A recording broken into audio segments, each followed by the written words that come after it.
At the Dragon's Nest entrance exam, when every Eldragon child turns 7 years old, every kid is forced to face a nightmare called the Regeneration Stone, a bizarre rock that instantly heals scratches and throws brute force damage back 100 times harder. One student steps up full of confidence only to fail badly, ending up with broken arms just from trying to leave a mark on it. Even Langus is terrified, because this is the kind of test that crushes dreams before school even begins. But while everyone else is panicking, Zeke is just disappointed. After surviving dragon blood as a baby and training alone for years, he expected something far more serious than a stupid rock. So when his turn finally comes, he shocks the entire academy by refusing to use a weapon at all. The other students laugh, thinking his fists are about to be destroyed. Instead, Zeke powers up, throws a single punch, and smashes the stone so hard that even the examiner is left speechless. In that one moment, the so-called weak, illegitimate child proves he is a complete monster, but before he reincarnated. Our MC wanted to reach the peak of martial arts, but he already knew that it was a position he could never achieve, no matter how much he tried. However, he was desperate to achieve his goal, and because of this, he decided to follow a legend that was passed down through generations. Apparently, there was a golden fruit located within a sanctuary that was guarded by a dragon. This is a fruit that is said to grant immortality, and after a hard, long-fought battle against the dragon, our MC reached the golden fruit. He was surprised to see that the fruit actually existed, and he sat on the dragon's corpse like a real conqueror before making a move to eat the fruit. He is confident that by eating the fruit, he will be able to reach the peak of martial arts. Our MC's name was Gilfus Eldragon, and he was hailed as the strongest in the world. Decades later, Gilfus has gotten old, and he is on his deathbed. He is surrounded by his family members, and sitting beside him is his eldest son, Gilliam. Gilfus notices that his son looks sad, and he urges him to be good, saying his time has come. Gilliam is sad that he is about to lose his father just the same way he lost his mother. As he is about to pass away, Gilfus thinks about the immortality fruit and realizes that it was just a bunch of nonsense. However, he takes solace in the fact that he was blessed with a wife and children. He tells his children that he lived a good life and he has no regrets. Although deep down, this was a freaking lie. Gilfus basically has regrets that he didn't have more time to reach the peak of martial arts. Moments later, he passes away, and suddenly, he opens his eyes again. He is shocked and wonders why everything looks different. He senses that his body is light, and when he looks around, he realizes that he has baby hands. This is when it dawns on him that he is a baby, and he is in a baby's cot. He couldn't believe his eyes, but he tried to calm himself since he was a 10-star in his past life. Gilfus concludes that his position is nowhere near normal, and he starts wondering who could have done such to him. Suddenly it dawns on him that the said immortality fruit that he ate wasn't actually an immortality fruit. The fruit's power was reincarnation, not immortality, just like he previously suspected. This makes him smile as he considers it a better luck to have. With this, he believes that he can finally reach the peak of martial arts. He notices that there are other babies around him, and since he's in a separate building, he figures out that he must have been reborn into the Eldragon family. However, he starts to wonder why there are so many babies in the room. Just then, maids enter the room with feeding bottles. They reach into one of the cots and grab a baby goblin to feed it. Gilfus is shocked to see a goblin in the room, and he wonders what the maids are planning to do. After feeding the goblin with a red substance, the goblin explodes, spilling blood on Gilfus's face. He is shocked to see this, and fear crawls through his body as he tries to figure out what is inside the bottle. The maids then decide to dilute it a bit and continue giving it to the kids. Gilfus is soon grabbed by a maid while he is still trying to figure out what it is that they fed the goblin that caused it to explode. He can clearly see that the content of the bottle is not milk, but it seems to be overflowing with magic. He cannot believe that the maids are feeding babies with something so dangerous. The maid pushes the bottle into his mouth, and when he gets a taste of the bottle's content, Gilfus finally realizes that it is ancient dragon's blood. He cannot believe how insane they are for making babies drink dragon's blood. He finally realizes why they said they are going to dilute it. He decides that he needs to spit it out, but remembers that he has swallowed it a little bit. However, he concludes that a little amount will not kill him. He notices that the other babies are also spitting out the substance and decides that this is the best thing for him to do before he explodes. Just then, it dawns on him that he might be making a mistake by spitting it out. He realizes that if he absorbs all the magic power, he might end up surpassing his past self and finally reach the peak of martial arts. He doesn't have a clue what is going on, but he decides to use the situation to the best of his ability. He drinks everything in the bottle with a face determined to show everyone why they shouldn't mess with him. Even the maid is shocked to see that Gilfus is happily consuming the dragon's blood that is being fed to him. The maid is also glad that things are working in their favor. After he is done drinking the entire bottle, he is placed back in his cot, and he realizes that the other babies also survived the ordeal. Just like a regular baby, he starts feeling sleepy from enjoying a good meal. 7 years later, Gilfus is seen practicing his strength skills by placing a boulder on his feet while doing a one-handed push-up. He reaches 1,000 push-ups before pushing the stone away into the distance. He stares at his bulked body, and he admits that he loves it. Apparently, Gilfus is now named Zeke Eldragon. Zeke attributes all the strength he has to the quality of the dragon blood that he consumed. The dragon's blood seemed to hold a vast amount of power, and even the babies who ingested just a little gained bodies which are far stronger than those of regular humans. Thanks to the divine dragon's true source power that he had already absorbed in his past life, Zeke was able to take in every drop of the ancient dragon's unique power. Zeke was able to go through a transformation that left him himself shocked. However, Zeke notices that he is still a one-star warrior, leaving him disappointed since he is supposed to be at least 4 stars. Basically, a star is one's true source of power, which is compressed to its very limit. One envisions their body as a universe and lets the stars move within. It turns out that the difficulty increases with each star because the more stars, the greater the strength. And Zeke, in his past life, managed to reach the rank of 10 stars, which made him the only person in the world to ever do so. It has now been 7 years since Zeke was born as the son of the current head of the Eldragon family, but he is an illegitimate child. His mother had already died, and his father never once showed his face. Zeke cannot believe that he has a piece of trash as his father. Apparently, he reincarnated a millennium later, where the world has become a place for the weak to die at the hands of the strong. There is also a strange ritual known as the Dragon's Trial. Only babies who survive drinking the blood are supposed to be trained as Eldragon warriors, but Zeke has not received a single training from anybody. He tries asking the maid some questions, but the maid simply answers that she is not at liberty to say it. Zeke vents out to the maid, reminding her that those who pass the trial are supposed to get combat training, but he is surrounded by only maids and not a single instructor in sight. The maid acts like a doll as she asks Zeke if there is anything he requires, but he says no. Actually, Zeke can handle himself since he is currently focused on building his body more than getting combat training. Zeke then asks the maid if she can give him information about the other children in the main family, but the maid gives him the same reply, which is that she is not at liberty to say. Zeke tries to twist his way around to get an answer, but the maid maintains her answer. Zeke is pissed as he wonders if this is the only thing the maid can say. Zeke then asks the maid if he is at the house to be mistreated, but the maid debunks this, saying they have been ordered to tend to his personal needs. Zeke notices that the maid is a 3-star fighter, and for combat training, she would help him. Since the maid is not being helpful, Zeke decides that it is time for him to head into the forest. He can't believe that he has been living with a maid for 3 years, and they have no real connection. Zeke expects a reply, but he gets none from the maid, who seems to now be ignoring him. Zeke gets into the forest and eats a bunch of poisonous herbs, which obviously taste awful. However, he doesn't care as he considers it a part of his training. Suddenly, he notices that there is a faint trail following him. He wonders why someone would be trailing him and would not show up to say something. He ignores whoever it might be and focuses on what is coming in front of him. Suddenly, he notices an angry boar in front of him. It dawns on him that the black mist coming from the person trailing him didn't exist in his past life, leaving him to wonder what it is exactly. Nonetheless, Zeke shows himself to the boar, and just as the name implies, it charges towards Zeke. Zeke grins when he realizes that he has the boar's attention. Zeke takes the perfect stance to easily dodge the boar, and once the boar is right in the open, Zeke lands a punch to its gut. This leaves a terrifying impact that smashes the boar's insides and one-shots it. Zeke is impressed that just a light tap from him, who is a 1-star, was able to take the boar out.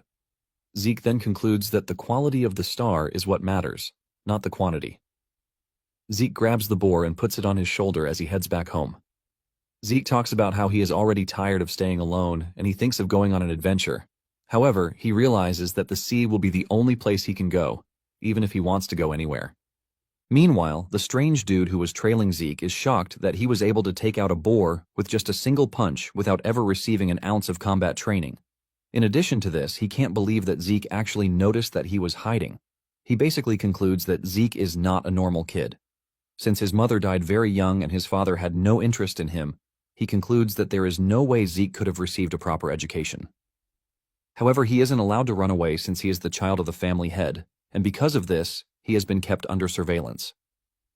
The strange dude realizes that things are getting very interesting at every turn. Zeke returns home and notices that there are visitors at the house.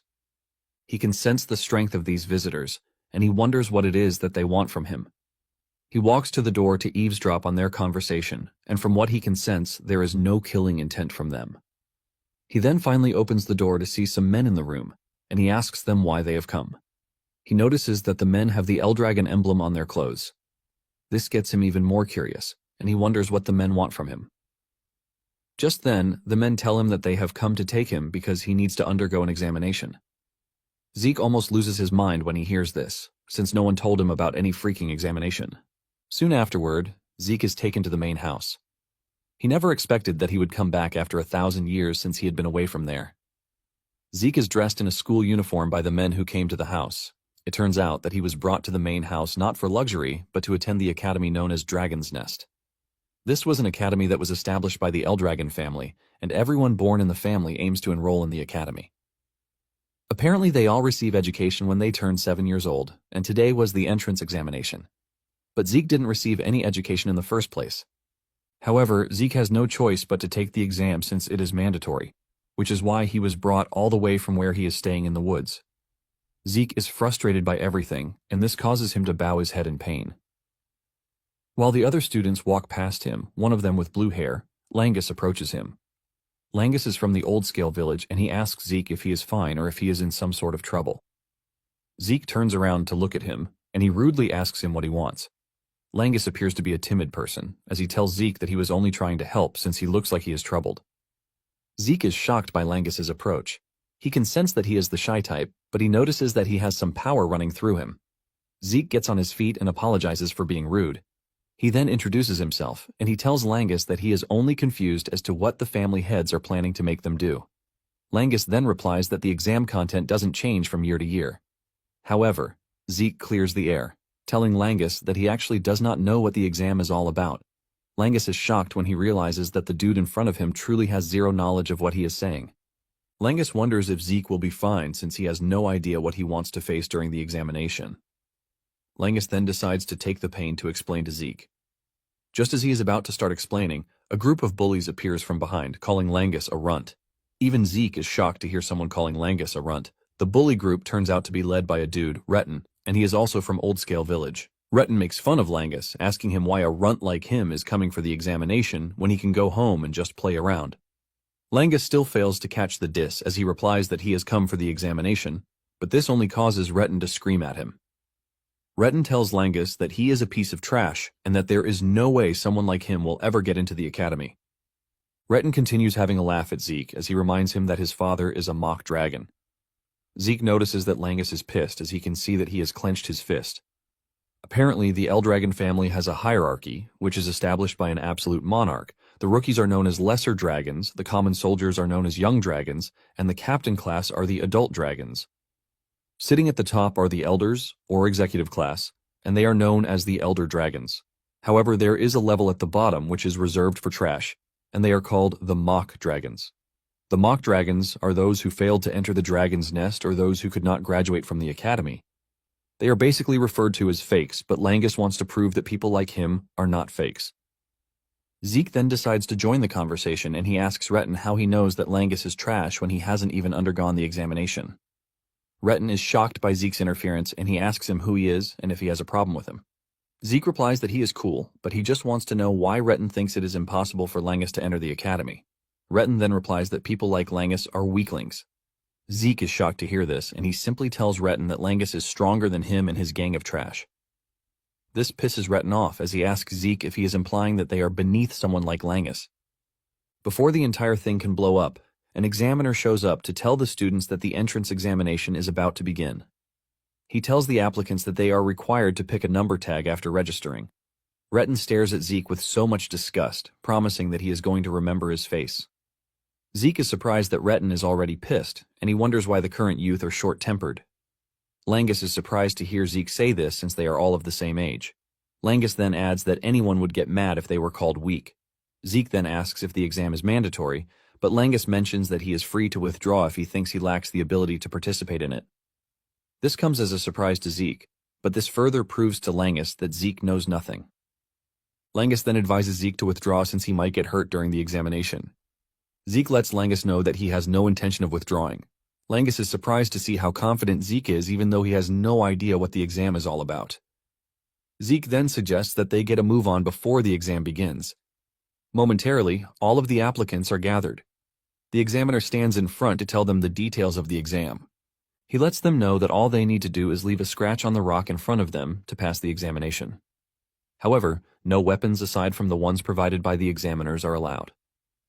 To make it interesting, they are allowed to use their bare hands as long as they can make a scratch on the rock. The examiner then reveals that they all have 3 attempts each, but Zeke doesn't see this as a particularly difficult examination. Langus is horrified to hear this, and Zeke wonders what the surprise is, since all they need to do is get a scratch on the rock.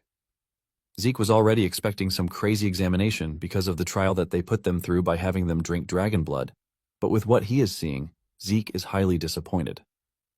The examiner then orders the examination to begin. The first applicant walks up to the rock and slashes it with all his might, but this shatters his sword and leaves a loud bang that almost deafens those who are present.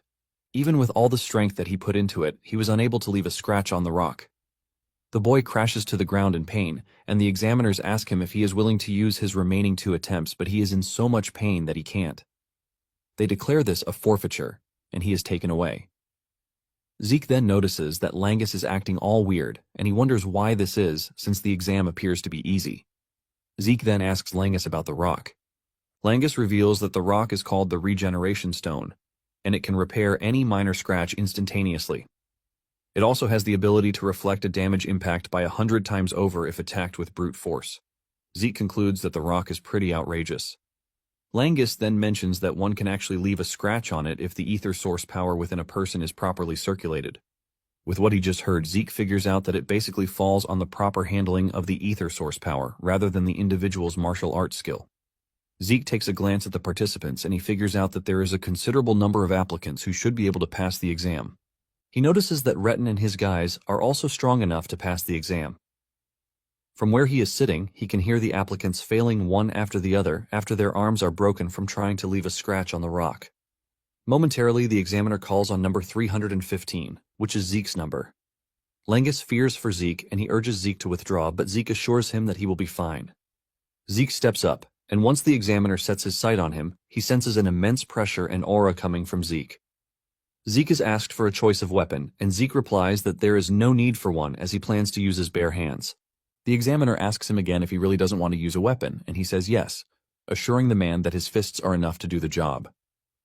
When the other students hear this, they start making fun of him, saying there is no way he is going to be able to get a scratch on the rock with just his fists.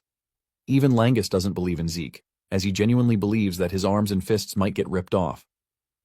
Langus starts blaming himself, saying he should have tried to stop Zeke from participating in the exam. Since Zeke has made up his mind on what he wants, the examiner tells him to proceed. Zeke checks out the rock and admits that it is made up of a mineral he hasn't seen before. He concludes that it is something that formed after 1,000 years. He realizes that there are a lot of things that he doesn't know yet, but he decides to shift them all to the future. Zeke powers himself up, ready to punch the rock. With the amount of power he generated, he believes that it should be enough to do what he wants to the rock. The technique he prefers to use is called the Dragon Slayer combat technique form. A bright yellow aura forms around his body and arm as he smashes his arm into the rock. This shatters the top of the rock at impact, leaving a loud noise and a cloud of dust. Everyone is surprised, but while everyone is closing their eyes, the examiner's eyes remain open, acting like a big deal. Zeke heaves a sigh of relief, but notices that the technique is a bit advanced for him at his age. He checks out his arm to see that it is bleeding, and his uniform is also ripped. Instead of praising himself for breaking the rock, Zeke concludes that his training isn't enough. The other students are left to wonder how he did it. On the other hand, Retin is just mad that Zeke was able to smash the rock. Langus is left picking his jaw from the ground since Zeke is the last person he expects to pass the exam. Even the examiner considers what he just watched an impossibility because only someone who is a 4-star rank or higher should have been able to shatter the regeneration stone. Since Zeke is an illegitimate child, the examiner wonders if he somehow inherited the powers of the house. The examiner also figures out that he has seen the move that Zeke used somewhere else. Zeke then walks up to the examiner asking him how he fared in the examination. The examiner lets him know that he has passed, and he is given a bottle with a green substance in it. Zeke asks the junior examiner about the contents of the bottle, but the dude just stares at him with hatred, telling him to move away. Zeke just assumes that the bottle is a reward for passing the test. Zeke returns to his newly found friend, and Langus praises him for how amazing he was. Zeke then asks Langus about the bottle, and he reveals that it is a healing potion. Zeke is confused when he hears this, and Langus mentions that it is a normal grade healing potion. Zeke checks it out one more time and realizes that the substance doesn't look poisonous. He starts wondering if the said healing potion might actually be an elixir. Apparently, an elixir is a potion that is made from very rare materials, and it is combined with herbs that grow only in secret realms. In addition to this, pure elixir cores from divine and phantom beasts are added. Drinking the elixir basically heals old and recent wounds instantly, while also boosting one's ether. However, refining the elixir is very difficult since its ingredients are very difficult to find. This is why it rarely appears on the market. Zeke then consumes the healing potion, and just as expected, his torn arms heal back up. Zeke is blown away and realizes that the healing potion is really an elixir. Langus then says he has no idea what an elixir is, but the Eldragon healing potions are much better than the ones obtained from stores. Langus considers this a normal thing, while Zeke is entirely blown away, since all of his injuries healed instantly. However, he notices that there is no ether surge like when he takes an elixir. Langus then tells Zeke that he is quite impressive, but Zeke doesn't believe this. Zeke checks out the bottle and realizes that it is basically what human knowledge has been able to create for over a millennium. Langus then reminds Zeke that he is pretty strong, and Zeke replies that he aims to be the strongest, so he is not surprised. Retin and his gang of bullies soon step forward to take their test, and they all pass. Zeke is not surprised by this, as he already knows that they are going to pass. Finally, applicant 414 is called, and this turns out to be Langus. As he walks down the stairs, Zeke notices that Langus is nervous, and he urges him to pull himself together, assuring him that he is going to be fine. Langus basically turns around, telling Zeke to stop raising the bar so high. When Langus reaches the test site, he picks up a sword, leaving Zeke to wonder what the dude is actually doing. Langus takes a deep breath and launches his sword strike at the rock. However, he fails to leave a scratch, and he even falls down in the process. As usual, the examiner lets him know that he has 2 more trials. Langus then gets back on his feet to try again, but the result remains the same. He falls to the ground in tears, wondering if he is about to fail just like his bullies told him he would. Just as expected, Retin and the others are already laughing at him, saying the child of the half-dragon will always be half-dragon. They urge him to give up while reminding Zeke that he earlier said that someone as weak as Langus is stronger than they. The examiner then tells Langus that he has just 1 more try. They ask him if he wants to try again, and Langus starts to stutter as he falls into a state of total darkness. Just then, Zeke's voice appears from the darkness, asking him what he is doing. Langus turns around in confusion, and Zeke suggests that he use a spear instead of a sword. Langus is still confused by this, and Zeke says he means what he said. Zeke berates Langus for using a weapon that doesn't suit him. Zeke assures him that no matter how many times he tries, he won't be able to make a dent in the rock using a sword. Retin and his friends start laughing at Zeke again, saying Langus was taught to use a sword from when he was a kid, and he never took spear lessons. At the same time, they believe that Langus will still remain his pathetic self, even if he switches weapons. Zeke then asks the examiner if they are allowed to change weapons mid-test.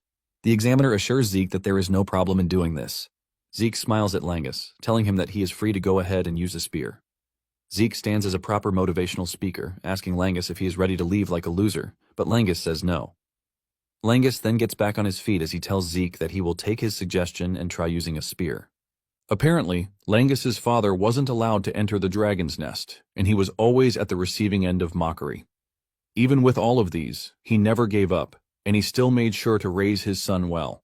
Because of everything his father did for him, Langus is willing to prove that he is not fake. He remembers Zeke saying he will always meet the same result no matter how many times he uses a sword. He hasn't known Zeke for long, but he is choosing to believe in him. However, he doesn't know how he is supposed to use the spear, and Zeke just tells him to thrust it straight. He urges him not to think hard about it and just do it. Langus knows it is impossible for a first-time spear wielder to just hit the regeneration stone and damage, but he will never be sure if he doesn't try it. Even though he just met Zeke, he is choosing to trust him. Since Zeke believes in him, he also wants to do the same. Langus takes his stance, and he notices that the ether source energy flowing through his body is actually different from when he was holding a sword. Langus rushes toward the stone and hits it, leaving a massive shockwave. Retin and his gang of bullies start laughing, saying there was no difference, even though Langus changed weapons. However, on a closer look, they realize that Langus was able to do it. They are shocked when they see this, and even the examiner cannot believe that Langus actually pierced the stone with the spear. Zeke is proud of Langus, and he claps for him. Langus cannot believe his eyes when the examiner records in his book that he has passed the test. Langus is forced to ask again to confirm, but Zeke hugs him from behind, assuring him that he actually did it. With tears in his eyes and happiness, he hugs Zeke. Retin and his boys don't want to believe that Langus actually passed the test, and they all believe that it is a stroke of luck. The examiner then screams at the top of his voice, telling the applicants that the exam is over and what is next is the entrance ceremony. When Zeke hears this, he is surprised. He can't believe that scratching the rock is the only test that they are going to require of them. Langus then tells Zeke that there might actually be another exam after they enter the academy. Zeke then asks Langus what they are supposed to do since they have passed the test already, and Langus reveals that the heads of the Eldragon family will show up to give the participants their congratulatory words. Just then, a bunch of aura farming men appear in the distance, walking toward the students. Among them is a dude who catches Zeke's attention, and he asks Langus who the gloomy dude is. Langus cannot believe that Zeke just trash-talked the family head. Zeke doesn't hold back as he calls the family head an ugly dude, but before he can say anything further, Langus covers his mouth with his hand. Langus begs Zeke to be quiet and not say anything, and even though it is hard, Zeke decides to keep quiet. Zeke stares at the men, who are considered to be the Eldragon's forces. He is impressed because there are a couple of decent dudes since they are mostly 6 stars. However, the head of the family, Balza Eldragon, is an 8-star warrior, which makes him a big deal. Back in his time, there were just a few 8 stars in the world, and Zeke wonders just how many will be left. Zeke then tells Langus how he feels. He lets him know that he doesn't like Balza. He doesn't even care if the man is his father or not. Just then, Balza steps forward with an overwhelming aura to address the students. He only says a few words to the students, and this is him telling them to become the flesh and blood of the Eldragon. However, these words carry a crushing weight alongside his aura as all of the students except Zeke start to tremble. Even Langus complains of how hard it is for him to breathe, but Zeke feels nothing from Balza's presence. All he can feel toward Balza is pure hatred, even though he doesn't know why. After he is done addressing the student, Balza turns around to leave. Another elder then takes the reins, telling the students that the head of the house is expecting great things from them. This person catches Zeke's attention too, and he starts to wonder who the blonde-haired elder is. Zeke figures out that Balza's departure has reduced the tension on the students a bit, but they all remain composed from the aftermath of Balza's presence. The examiner then steps forward to reveal that they are going to announce the dormitory assignments. Zeke is shocked to hear this, as he thought they would all be going to the same place. Langus then decides to explain to him since he knows nothing. He tells him that the academy has 4 dorms. The students are assigned to one of the 4 dorms, which are the East, West, North, and South dorms. Momentarily, Zeke hears his name and he stands up to leave. He tells his new friend to take care of himself, and the two exchange pleasantries before he leaves. Zeke has been assigned to the Academy's East dorm, and he is surprised to see how much things have changed in over 1,000 years. He follows the directions written in the note in his hand to navigate his way to his room. He is worried that his roommate will be mad that he is coming in late, and this all happened because he got lost. He finally makes it to the door, and with all enthusiasm, he opens the door to announce his arrival and greet his new roommate. However, the enthusiasm and excitement die off when he sees who his roommate is. Zeke cannot believe that his roommate is none other than Langus, and when he sees the boy, he just assumes that he has an unexplainable connection with him. Langus smiles while agreeing with him and also mentioning the fact that he was already feeling lonely. Zeke then asks Langus if there is no plan for the day, and he says there is none. Since their training session will start the next day, they have been instructed to rest. Zeke has no idea of this since he was not paying attention during the entire orientation session. He looks bright while admitting this, but Langus doesn't think it's something that he should be proud of. Langus decides to move past the entire scolding session and suggests that they get some sleep since they will be training the next day. Apparently, Zeke was initially planning to ditch the school and just go on an adventure, but the new things that he saw since he arrived at the school interested him. He has decided to stick with the house just a little bit, if this will help him to learn more about the world after a millennium. A month later, the kids are undergoing intensive training under their tutor. They are being taught how to master the dragon's breath, which was made by the 15th head of House Eldragon. The tutor tells them that they need to master the technique so that they can use it in any situation. The tutor moves around, keeping an eye on the kids. He notices that some of them have mastered it, and one of them is Laika, the head of the house's daughter. Apparently, she is already skilled enough to be classified as a second star. However, he is more interested in Zeke. While everyone else is struggling, Zeke is carrying a boulder on his head while holding 2 dumbbells that have small boulders on them too. The tutor starts to draw closer to the fact that Zeke inherited the head's power. However, he wonders how he is able to master everything since he had no teacher who could have put him through. The teacher can only wonder, but couldn't come to a conclusion. On the other hand, Zeke is thinking about how the breathing technique, the Dragon King's breath that he invented, has been modified and passed down as Dragon's breath. Apparently, breathing techniques are ways to draw ether from the air into one's body and pass it around, which ultimately helps to enhance the ether. However, the optimal level depends on the user's skill and creativity. This is the reason each noble house refines its own style and keeps the finished technique secure. Zeke admits that the technique is safe and easy to learn, but he believes that it is utterly useless if he can only use it when he is standing still. Basically, his original technique allows him to use ether while moving around. The effects of the technique are huge, but only a few inherited it because of how difficult it is. Zeke simplified it back then so that anyone could use it in order to make the clan stronger, but he never thought it would evolve and be around for 1,000 more years. Zeke is impressed by this, and he believes that there might have been other martial arts techniques that have changed over time too. After the training session, the kids head to the dining hall to eat. While everyone is struggling to eat due to tiredness, Zeke is munching on his food without a care in the world. He notices that Langus is looking drained, and he urges him to eat his food because he won't be able to move optimally if he runs out of energy. Langus is forced to ask Zeke how he is so full of energy when everyone else is drained. Zeke disses Langus, telling him that he is just a weakling. He urges him to eat more and train harder. While lecturing Langus, Zeke notices that some of the kids who are well-trained are actually eating their food. Just then, Zeke is approached by Laika, and because Zeke doesn't know her, he straight up asks her who she is. Langus almost chokes on his food when he hears this, and he quickly moves to Zeke to whisper in his ear. He tells him that Laika is the head's daughter, but Zeke innocently tells Langus that he had no idea. Langus is almost dying from pressure as he tells Zeke that they are not even supposed to be talking to Laika. Zeke just stares at him like a fool, while telling him that he is also the head's son, even though he is an illegitimate child. Langus and Laika are both shocked when they hear this, and Laika asks him if he is telling the truth. Zeke calmly replies that he has no reason to lie. Laika then asks him how he was able to get strong enough to smash a regeneration stone with his bare hands. Laika is genuinely interested, but Zeke just replies that he was able to do it because he is just a cool dude. Zeke notices that Langus is totally out of his zone, and he calls him back out of it, telling him to eat his food. Laika then moves closer to Zeke, asking him if he would like to join her. Zeke is confused by what she means, and Laika says it plainly, urging Zeke to become her subordinate.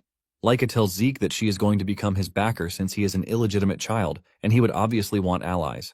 Laika wants Zeke to assist her in becoming the next head using his power, and she promises to reward him generously when she becomes head of the family. She sweet-talks this, but Zeke calmly tells her that he is not interested in the offer. When Laika hears this, she assumes that Zeke is also aiming to become the head of the family, which is why he is rejecting the proposal. While she is busy spewing her trash, Zeke is observing her, and he sees that she is already on the verge of becoming 2 stars, and he considers it something impressive for her age. Zeke finally opens his mouth to tell the girl that she is free to do whatever she likes because he is not interested in anything that concerns the family. Laika is shocked to hear this, and she gets more persistent as she asks Zeke what he really wants. Zeke is pissed off, and he angrily stabs the table with his table knife while unleashing a scary amount of pressure from his body to tell Laika that he has no interest in serving anyone. Zeke says he wants to be alone because he is obviously the strongest. Laika can feel the pressure from Zeke, leaving her utterly shocked. She cannot believe that Zeke's aura is actually scaring her. Zeke continues munching on his food while Langus tries to calm the situation. Laika then loses it, and she challenges Zeke to a duel. Zeke is surprised by this, but he is not one to shy away from a challenge. In no time, the news about the duel spread among the students that Laika is having a duel at the training grounds.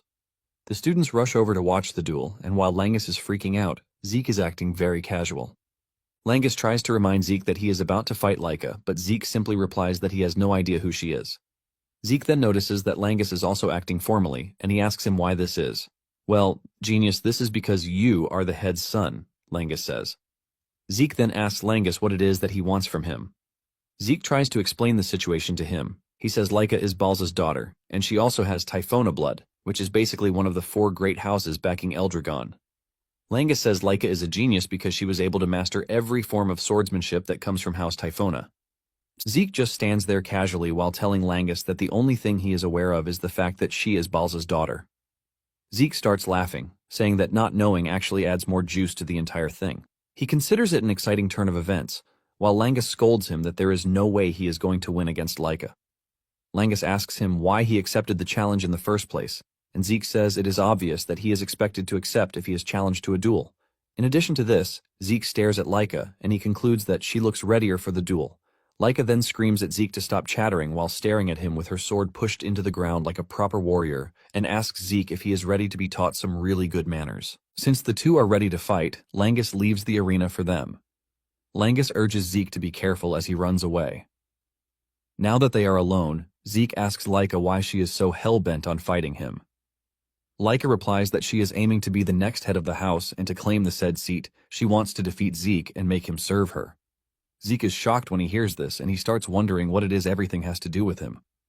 Laika is surprised that Zeke is acting all nonchalant, and she asks him if he doesn't know the truth about his family because he is an illegitimate child. Zeke is about to tell Laika that he knows when she cuts him off. Laika explains that, including Zeke, there are 5 heirs competing to be the next head. Zeke is the only one who doesn't carry blood from one of the 4 great houses of Eldragon. The key point is that whichever house produces the head, which means they are all striving to be the best in the academy. And to stand against her brothers, Laika says she needs more allies. The whole explanation leaves Zeke totally confused, but he manages to grasp the point of it. Laika lets him know that she is fighting to secure her place, and without wasting any more time, she lunges towards Zeke. She is determined to defeat Zeke, and with her sword she tries to land a hit on Zeke, but he subtly steps back. Zeke dodges the strike, but the sword strike leaves the ground shattered. Laika is not ready to give up as she stands up again to attack Zeke. She swings her sword frantically and with great power, leaving the spectators totally amazed. They commend Laika for being so great with the sword, even if it is just a training sword. As if she can hear the spectators cheering for her, she increases the intensity of attacking Zeke. However, Zeke simply leaps around the arena, dodging her every strike. The spectators, on the other hand, are blown away by how powerful Laika is, since she is the child of the family head. They are confident that Laika will finish the match in time. Unknown to them, Laika is already getting frustrated because all Zeke does is jump around to dodge her strikes. Zeke puts little to no effort into dodging Laika's attacks, forcing her to question her inability to land a hit. Zeke commends Laika for actually being fast, and the kind of technique she is using also appears to be great. Zeke even adds that she is performing better than regular 1-star warriors. Laika gets mad and screams at Zeke, telling him to fight instead of just talking. Since this is what Laika wants, Zeke decides to give her a taste of his strength. Zeke easily dodges her strike before punching her in the chest. The punch sends a destructive wave through her body, causing her to cough up blood. Laika falls to her knees in pain, leaving the other students shocked. In pain, Laika looks up and asks Zeke why she can't land a hit on him when she is supposed to be much better than him. Zeke admits that she is faster than most 1-stars that he has met, but he lets her know that she is still nothing but a 1-star warrior. Laika then argues, reminding Zeke that he is also 1-star. Zeke explains that he can easily read her movements thanks to the way she breathes, the twitch of her muscles, and even the shift of her eyes. In addition to this, he has way more experience than her. Zeke explains this in such an arrogant way that it forces Laika to get back on her feet. She dashes towards Zeke again with her sword in hand, ready to tear his head off, but even with the surprise attack, Zeke still dodges by acrobatically leaping backwards. This leaves Laika clearly open to Zeke's attack, and Zeke punishes her by punching her straight into the far wall. She hits the wall and leaves a huge cloud of dust covering the area. The spectators are left shocked when they see this, as they wonder if Laika actually lost. Langus is excited when he sees this, and he rushes back into the arena, telling Zeke how incredible he is. However, Zeke tells Langus that the fight is not yet over. Zeke is impressed that Laika is actually able to withstand his blow.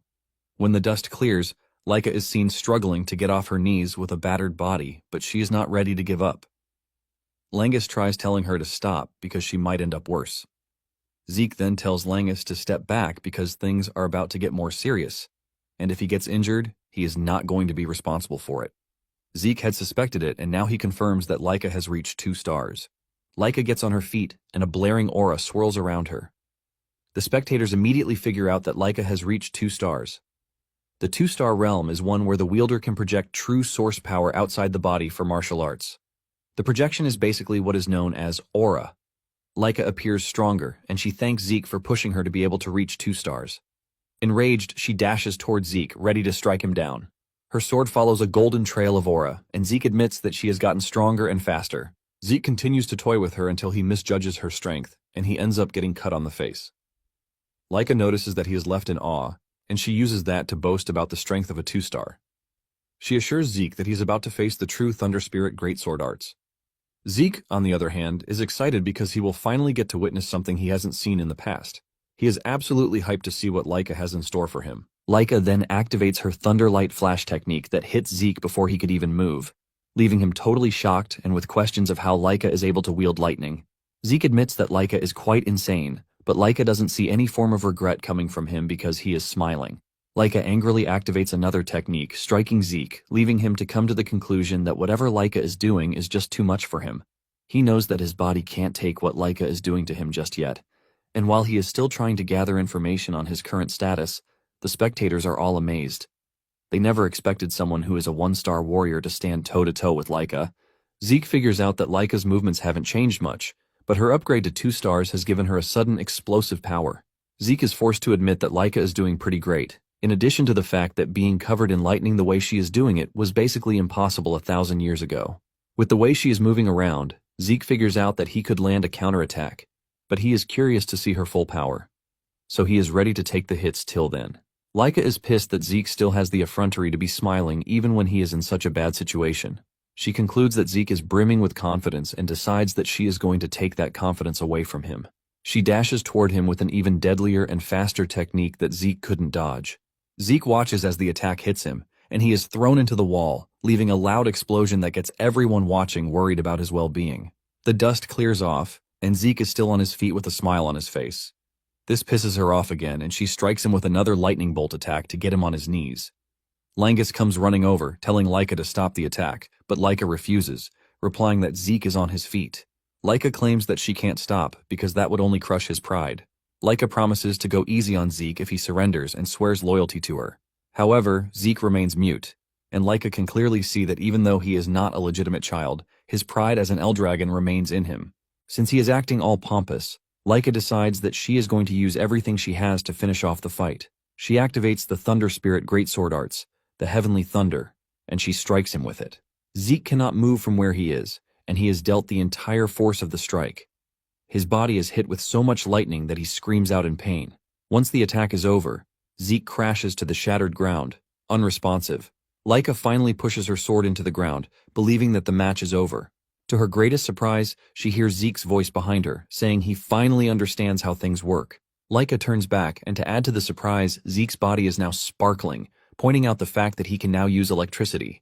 This shocks her and also leaves her asking why Zeke can use electricity.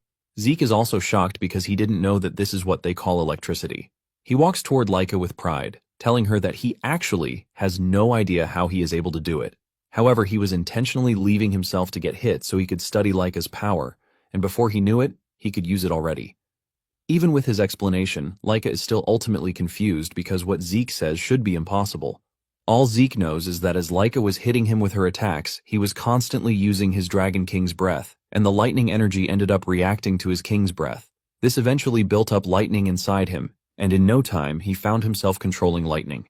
Zeke tells Laika that he might not know all the details, but he figures out that Laika has a rare body since the Greatsword art is a family technique. Zeke decides to assume that her entire clan has the same constitution as her, and he has also learned a great lesson that source power itself can be fused with lightning. Zeke then adds that it is all thanks to Laika that he has managed to become 2 stars. With this, Zeke confidently tells her that the fight isn't over yet. Laika angrily swings her sword at him, but Zeke only smiles and activates his lightning powers. Zeke then jumps so fast that he couldn't control his body. Since his source power has been infused with lightning's properties, his entire muscles and nerves are stimulated, giving him more strength. Zeke considers it a special trait, and concludes that he is going to get the hang of it in no time. Meanwhile, Lagnus can only watch from the sides as the two battle each other, and he is barely keeping up. Lagnus soon realizes that Zeke is already dodging Laika's strikes pretty effortlessly.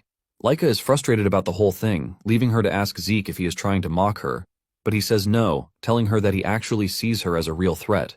Laika swings her sword to a great distance just to try and catch him off guard, but he still dodges the strike and he decides that it is time he finishes off the battle. Zeke mentions that to finish the battle, he is going to create a new technique, even though it's been a long time since he's done that. Laika is confused when Zeke says this, and Zeke lets her know that it is just as she heard it. He is going to create a new technique or a special form, to put it simply. This shocks Laika, leaving her to question if Zeke was trained in secret combat arts. But she can't fathom which house it is. Zeke notices that she is completely lost in her thoughts, and he uses the opportunity to charge toward her at great speed. Zeke hits her with his newest technique, the dragon-slaying arts, Tempest of Thunder. With a powerful combination of lightning bolts, Laika falls to her knees, and Zeke smiles, saying the match is over. Laika is so damaged that she couldn't even stay on her knees, and she ends up crashing to the ground in pain. Laika crawls toward her sword because she cannot believe that she just lost, and she is aiming to surpass her brothers to become the next head of the house. While she is busy scolding herself, Zeke walks up to her, telling her that she was actually strong because she provided him with a really tough fight. Zeke mentions that he likes learning new things, and he doesn't consider the time of the battle a waste. With a smile on his face, he asks Laika if they will get another chance to duel again. In fact, he wants them to still engage in another duel in the future, but while saying this, Laika is just staring in horror and shock. A few hours later, Laika's father, Balza, is seen in a dungeon, wiping out monsters as if they were nothing. Just the first form of his dragon combat arts is enough to take out a whole horde of monsters without stress. He is doing his thing when a messenger enters the dungeon to tell him about the latest report concerning his daughter. He lets Balza know that his daughter, Laika, has advanced to 2-star, but Balza is not moved by this. The dude tries telling Balza that Laika's advancement is a really huge feat for her age because, as things stand, she might reach 5-star before she graduates. Balza then clears the air, saying talent is nothing unless it is put to use. He urges the dude to come back with more news when she has finally used her new power. Just then, the dude tells Balza that Laika just lost a fight, and Balza assumes that she fought a senior. However, the messenger tells him that the person who defeated Laika was his illegitimate son, Zeke. Balza remembers Zeke because of the woman who birthed him.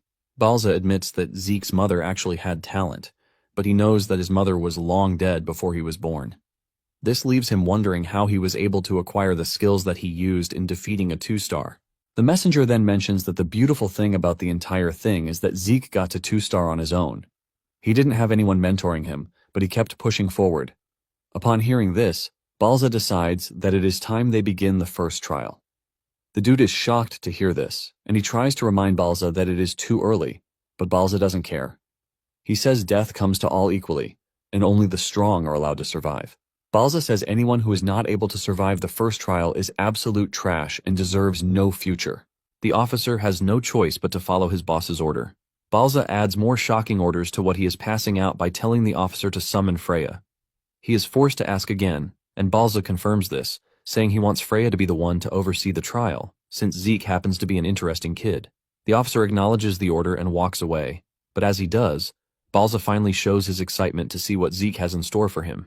Later on, Zeke and the other students are in the training ground, following the teacher's instructions. However, Zeke is doing his own thing by carrying boulders 5 times his size. He is busy working on his breathing technique, while the other kids are practicing the dragon's breath. The breathing technique he is learning is considered simple to him, and he expects kids to be able to even learn it. Langus soon notices Zeke's difference in training regimen, and he asks him if he is not interested in training with them. Zeke says he doesn't understand where he is coming from, and Langus mentions the dragon combat arts training. Zeke then calmly replies that he has already learned it, shocking Langus. Langus argues with him because they just taught them moments ago, and there is no way he has already mastered it. Zeke then decides to give him some lessons about his ether flow and how imbalanced it is. Zeke drops the heavy boulder that he is carrying on his head and tells Langus to turn around. Langus does this, and Zeke hits him from behind, passing some really good ether energy into him. Zeke tells Langus that what he is feeling is the proper channeling route. Langus can immediately feel the difference, and he thanks Zeke for his help. This is when it finally dawns on Langus that Zeke actually mastered it, but Zeke is pissed that Langus even doubted him. Langus quickly clears the air, telling Zeke that he misunderstands him. Langus mentions that he has never been taught by anyone besides his father, which is why he has always had to push himself. However, Zeke is already strong enough to defeat Laika on his own. Langus assumes that the dragon combat arts are simple and boring for Zeke, but Zeke says this is not the case.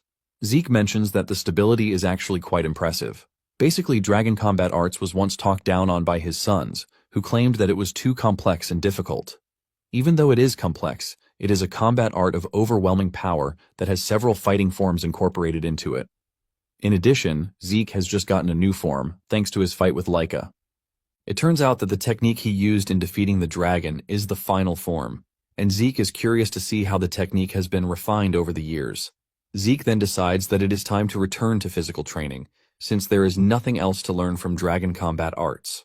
Suddenly, Langus hits Zeke with a weird request, asking him if he would do him the honor of training him. Langus talks about his desire to get really strong, even though it is quite tough. Surprisingly, Zeke tells him that he is up for it because he sees Langus as someone who is teachable. Langus is still celebrating his win when a familiar voice appears from behind, asking Zeke to train her too. The voice is none other than Laika, and even though she is shy about it, she cannot help but admit the fact that Zeke is impressive enough to have defeated her. Laika talks about just how good Zeke is, and she admits that her pride was shattered during their match. Zeke is shocked by the sudden request, and Laika adds that she also wants to get stronger so she can surpass her brothers and even Zeke himself. Laika completely throws away her ego, and she urges Zeke to teach her how to be stronger, but Zeke takes a moment to think about his answer, leaving Laika in a state of panic. Laika is impressed when she realizes that Zeke is ready to train her, since he also has a claim to the title of the head. Zeke assures Laika that he doesn't mind training her, but he is worried that she is not healed from their last fight. Laika then reveals that she used a healing potion, which is why she is fine. Zeke is blown away by the ridiculous things that the potion can do. Langus then says Laika is also impressive, aside from the fact that she used a healing potion. Zeke agrees, saying they now live in an era where everything is possible. Laika also comes clean, saying that without the potion, she would have been bedridden for a whole month. She then asks Zeke again if he is ready to train her, and Zeke assures her that he is not one to turn down an eager young talent. Lagnus and Laika are shocked by his choice of words, since he is also young like them. Zeke nervously moves past the matter to avoid further questioning from the two. Zeke then asks Laika if she is sure about receiving training from him because he is the one who beat her up in the first place. Laika replies that she doesn't mind because she is not in a position to care about status or pride. She is ready to do whatever it takes to get stronger and claim the position of head for herself. Zeke then asks her why she is so obsessed with being the head of the family, because this was the same thing she was shouting when they fought. Laika then confesses that failure to become the head of the family means the only path for her is marriage. And talking about marriage, it is going to be a political one, which is pretty obvious. She is going to end up marrying one of her cousins, or a dude that she has never even met in her life. Zeke is shocked to hear this, and Laika explains that the Eldragon bloodline is valuable, especially for the four great houses. She says the true source of their power is pretty unique, which is why they are going to use the ladies in whichever way they please. Zeke bursts out in rage when he hears this because he never believed that the family would treat a human being like breeding stock. Zeke swears that he will be the one to put an end to the trash culture and tradition. Suddenly, the instructor calls the students' attention to the fact that there is a new instructor in town. He tells them that the said instructor came even though she was very busy. The redhead lady appears out of nowhere and tries to grab Laika by the ear, but her reflexes kick in and she moves backward before she can touch her. The lady commends Laika's reflexes, saying they are pretty sharp. Langus, on the other hand, is trembling from fear, and he grabs Zeke because he couldn't even sense her. The instructors finally introduce the mysterious lady standing in front of them as Freya. Freya is a member of the Black Dragon Corps, and she smiles, saying it is nice to meet the students. Freya notices that Zeke is not surprised, and she mentions this. Zeke shatters her ego, telling her that there is nothing to be surprised about. However, Zeke smiles, telling Freya that she has an intriguing skill. Freya finally understands why the head of the family has been concerned. On the other hand, Zeke is more interested in Freya's martial arts than her annoying concealment skill. Zeke notices the flow of power in her legs and realizes that he has not seen anything like it before. Zeke is already eager to get it on with Freya because she appears to be really interesting. Freya then joins the other instructors to tell the students to be at their best behavior. The head instructor also mentions that Freya is a 6-star dragon, and he urges the students to pay attention. The other students are shaking and trembling from Freya's amazing power, unlike Zeke, who doesn't really care. The students ask Freya if she's going to teach them her skills, and she says yes, but tells them that they are going to have to pass her test first. The students panic when they learn that there is a test involved, but Freya assures them that it is an easy one. She brings out a crystal orb, and she tells them that they have to take the orb and then spend a whole month on Poison Dragon Mountain. This sends another wave of panic among the students, but Zeke remains calm as usual. He realizes that it's been a long time since he heard the name.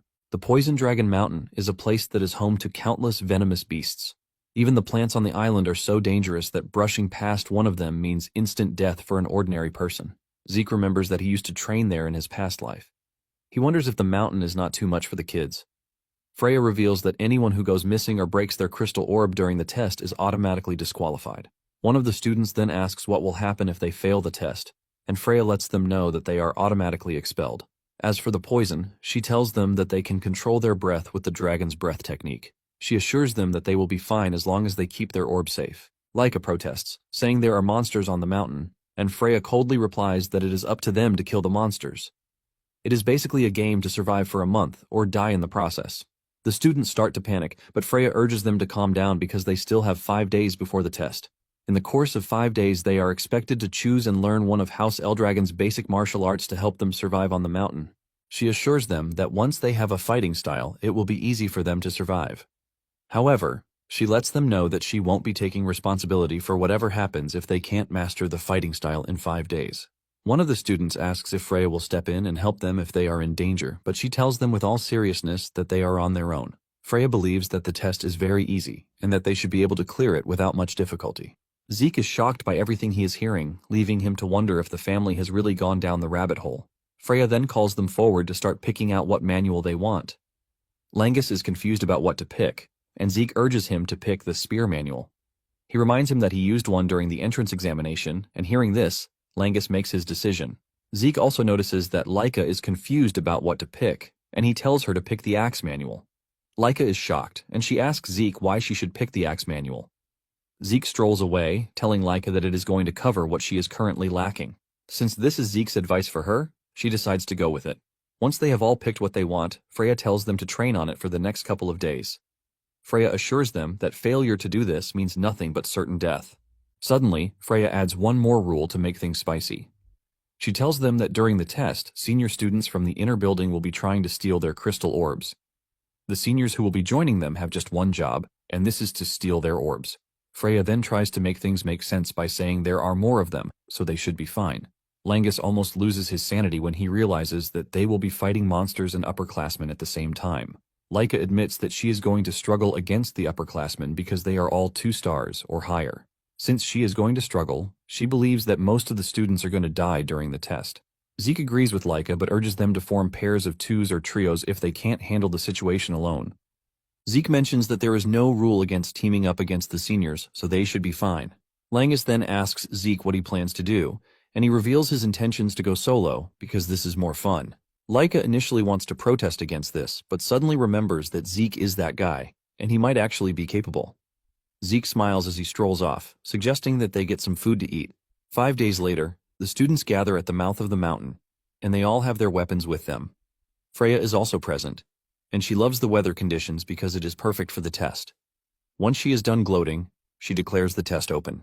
As usual, Lagnus is nervous, and he wonders if it is okay to team up with Laika since he is not from a noble family. He is doubting himself when he hears another commoner like him, Celine, mention that she is also in Laika's group. There is also another dude, Raymond, who will be joining the group, and they are all commoners. Laika then tells the trio that she doesn't care about status because she invited them due to their insane abilities. Langus is happy to be selected, and he assures Laika that he is going to do his best. The other 2 also assure her that they are going to live up to her expectations of them.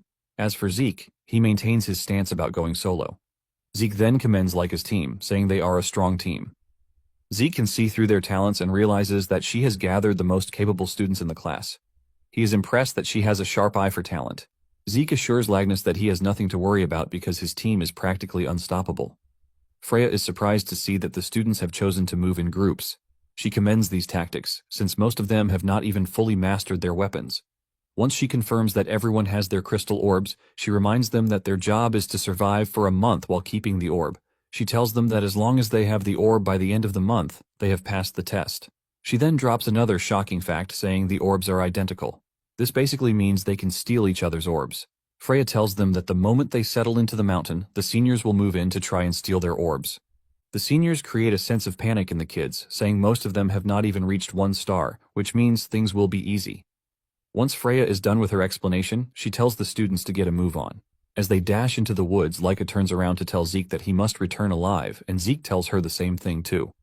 While everyone is rushing into the woods, Zeke stays behind, and Freya asks him if he is going or not. Zeke replies that he is not nervous like the others. Once everyone else has rushed ahead, Zeke starts strolling into the woods. After they are gone, the head instructor asks Freya if she thinks the kids will be fine because the exam appears to be too much for their current stage. The man says they are new students who know nothing but the basics, but their combat skills are seriously lacking. Freya then replies that everything will be fine. She admits that the mountain has a lot of monsters residing there, but the monsters are not strong according to her. Freya reminds the instructor that the students are sticking together, which should make things easy for them. However, there is something strange that she plans to release into the forest later on. The instructor hears this and asks her what she meant, but she quickly moves past it, saying it is nothing. Freya then turns to the seniors, telling them to move out too. The seniors also rush out, looking all hyped and eager to take down their juniors. Freya smiles, saying she is looking forward to just how many students are going to survive the test. Moments later, the senior finds Zeke standing alone in the forest, and they assume that he is easy prey. The seniors immediately converge on him, and one of them fires an arrow at him, but he easily catches it. Zeke laughs out loud like a maniac, telling the seniors that he has been waiting for them. Fear crawls through their bodies when they hear this because it is the last thing they expect to hear from him. They are still trying to process what is happening in front of them when Zeke dashes toward them with a big smile on his face, looking like a terrifying character straight out of a horror movie. A week later, Laika and team are battling it out against tree frogs. With their precise coordination, they are able to take down a ton of frogs, and Laika commends her team, telling them that they are doing really great. The team, on the other hand, is blown away by Laika's ruthlessness, as she has been able to take down multiple frogs. Laika tells them not to be surprised because she is obviously 2 stars already, and a bunch of tree frogs are nothing to her. In addition, she is impressed that they have all gotten stronger since the test started a week ago. Celine and Raymond have both become 1 star in the time frame of this. The two are happy, but they heap praise on Laika, saying it is all thanks to her. Langus, on the other hand, has no star yet, and he appears dejected. His team member notices this and lets him know that he is not left out of those who have gotten stronger. They tell him that he has no reason to rush, and Langus takes their encouragement with a bit of a smile. Laika lets him know that being able to take down the frogs without a star is an incredible feat on its own. In addition, Laika adds that Langus trained with Zeke before the test, and this has made his spear work absolutely flawless. Laika tells him that it is just a matter of time before he reaches 1 star. Since it's already getting dark, Laika suggests that they return to base. After all, it is dangerous for them to be moving around in the dark. Upon arriving at base, they are met with a surprise. An upperclassman is already waiting for them, and the moment they spot him, they all go into defensive positions. Laika asks him if he is there to steal their crystal orb, and he tells them that this is the only reason he is there. Laika realizes that they have finally encountered an upperclassman, and he is a 2-star. Laika suggests that he turn around and leave, since he won't be able to beat all of them by himself, but lets Laika know that she is wrong with her assumption. 3 other upperclassmen, who are 1 stars, appear from behind, surrounding the team. The dude makes fun of Laika, telling her that she might be strong, but at the same time, she can't take them down, while protecting the deadbeats who call themselves her teammates. The dude tells Laika to give up, but Laika refuses, and the two charge at each other. Laika tells the others to stay safe until she finishes up with the 2-star dude. A fierce battle ensues between the rest of the team and the upperclassmen. The upperclassmen urge the team to quietly surrender their crystals, but none of them is ready to do this. Langus finds himself facing off with one of the toughest 1-stars there, and he starts contemplating what to do. His mind flashes back to the conversation he had with Zeke. He asks Zeke what to do when facing off against a powerful opponent. Zeke crushes his hope and tells him to just give up. This shocks Langus, and Zeke points out that it is the most natural thing to do, since he has absolutely no chance of defeating a 3-star or even a 4-star by himself. However, he lets him know that he might have a bit of a chance if he is going up against a 1-star enemy. Since they are all focused on the test, Zeke tells Langus that the strongest monsters on the mountain are 2 stars. In addition to this, the upperclassmen they will be fighting are 2 stars at most. With this, Zeke tells Langus that he has a bit of a chance. Zeke tells Langus that the tactic is nothing too complicated. Zeke says all he needs to wait for is an opening, and this confuses Langus. Zeke says he has a chance to flip the battle in his favor against a 1-star. Langus asks him how he is supposed to find an opening, and Zeke says all he has to do is keep enduring. Zeke explains that his only choice is to endure until the opponent finally leaves an opening. Langus is horrified by this, and Zeke reminds him that he is going up against a stronger opponent, which means he has no chance of creating an opening by himself. Zeke says he has to endure even if he is dying because failure to do this means he has absolutely no chance. Zeke assures him that with his current level, he should be able to endure against someone as strong as Laika. Langus is skeptical about the whole thing, and Zeke tells him that he has to have faith in himself to make it work. In addition to this, Zeke tells him not to overthink it. Zeke says he doesn't need to overthink about finding an opening because his opponent will leave one at the right time. With this, he is going to get the chance to take him down with his spear. Now that Langus is facing off against a stronger opponent, Zeke's words echo in his head, and he admits that he is weaker, but he has to endure and wait for an opening. After minutes of trying to get through and failing each time, Langus's opponent gets frustrated and leaps into the air, aiming to strike him down from above. However, this provides the opening that Langus has been waiting for, and he drives his spear straight into the dude to knock him out. This shocks the dude, who can't believe his eyes, and at the same time, Langus jumps into the bandwagon of one-star warriors. At the same time, Laika is dealing severe punishment to her opponent even though he is a 2-star too. Laika is able to do this, thanks to the sword techniques that Zeke advised her to learn. Laika overpowers her opponent and strikes him down for coming after her and her team. After taking care of the dude, Laika runs back to her team only to find out that they have won their individual battles too. The team celebrates, and they also congratulate Langus for reaching his first star. He appreciates the gesture and admits that he is very happy. Laika is confident that they now have a better chance at handling tougher opponents now that everyone on the team has a star. After the battle, Laika reveals her curiosity about how Zeke is coping. Unknown to them, Zeke is beating the upperclassmen up like they are a Cherokee drum, and those who can escape from him basically categorize him as a terrifying monster. As they run away from Zeke, he wonders why there is no one with the courage to stand against him. But the seniors just can't believe that a first year is hunting them down when they are supposed to be the hunters.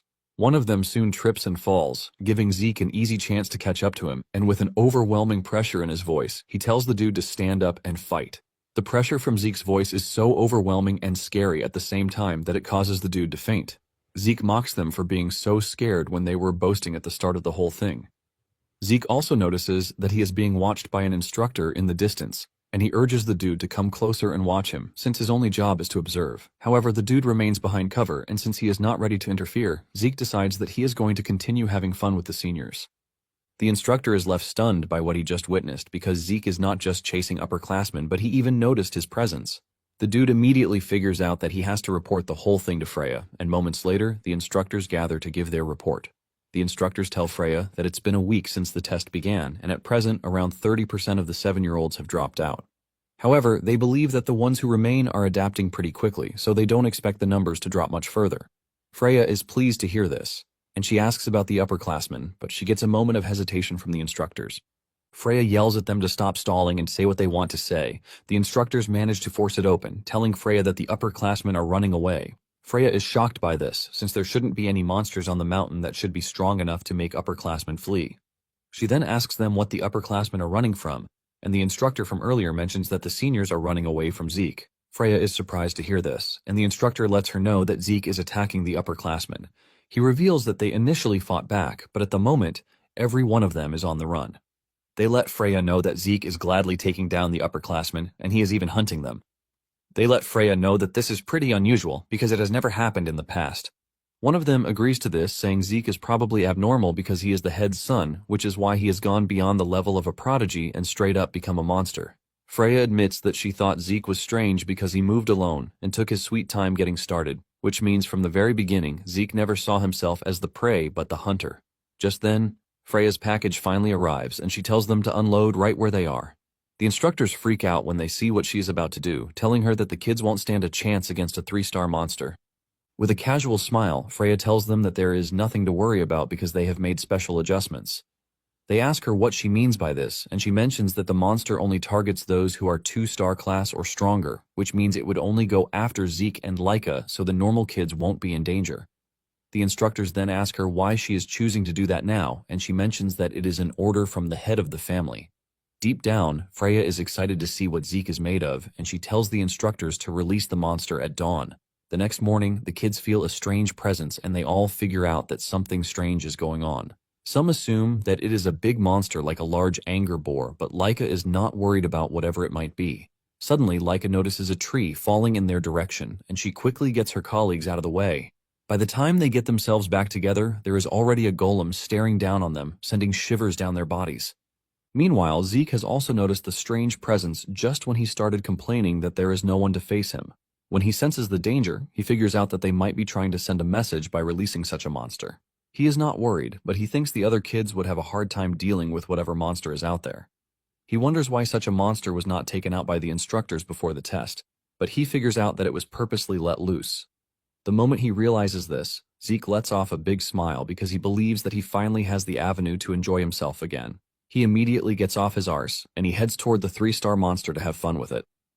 Back at Laika's camp, they are busy fighting the monsters, but her colleagues can't even scratch the monster. Laika then unleashes her Thunder Flash skill to slash the golem, and surprisingly, it leaves a small crack upon impact. Laika immediately figures out that only an attack infused with aura can damage the monster, which means only a 2-star or higher can take down the golem. The others ask Laika what they should do, and she tells them to run while she distracts the golem. They are shocked to hear this, and they let her know that they just can't leave her behind, but she reminds them that their presence is only going to slow her down. She tells them to look at the spot where she hits the golem, saying there is a crack, while the others couldn't even scratch it. They agree with her, saying they might not be able to hurt the golem, but they can still support her, so she can easily land her blows. Surprisingly, everyone on the team vows to stay with Laika, telling her that they are going to support her. They assure her that they might have a chance to defeat the monster if she leads, and they support from the rear. With this, Laika finally agrees that they back her up. Laika then dashes toward the golem, and she is protected by the shield dude so she can easily get behind the golem. Once she is behind the golem, she unleashes Greatsword Arts, the Heavenly Thunder, and delivers a powerful strike to the golem's body. This leaves a massive explosion upon impact, which drains all of Laika's strength but seemingly kills the golem. They rush over to check on Laika, and she lets them know that the strike she just used has dried up her power, and she asks Raymond if he is fine, and he assures her that he is good. Just as she is about to suggest that they head back to base, the golem appears behind her and grabs her before she can even react. They scream in panic, and Laika realizes that she messed up by letting her guard down because she believed that the golem was already destroyed. Even the other kids are surprised that the golem is still able to move after everything Laika has thrown at it. Langus pokes the golem with his spear, trying to get it to release Laika, but suddenly, a tree comes flying at the golem, forcing the golem to drop Laika. They quickly grab Laika to escape to a safe distance while wondering what just happened. Out of nowhere, they hear a familiar voice, which is Zeke's voice. With an excited face, Zeke emerges from the wood and he looks absolutely fascinated by the golem, since it is his first time seeing such a monster. Moments earlier, Zeke had noticed Laika's lightning strike, and he realized that Laika's group was the first to get to the monster. Zeke is disappointed in himself because, back in his prime, he would have closed down the distance really fast. Even though Laika's group is full of promising kids, Zeke wonders just how long they can hold out against a 3-star monster. Zeke then decides to try the new trick that he learned some time ago. He runs to a tree and pulls it out with an overwhelming force before hurling it in the golem's direction. As the tree cuts through the air toward the golem, Zeke is glad that he actually learned the skill.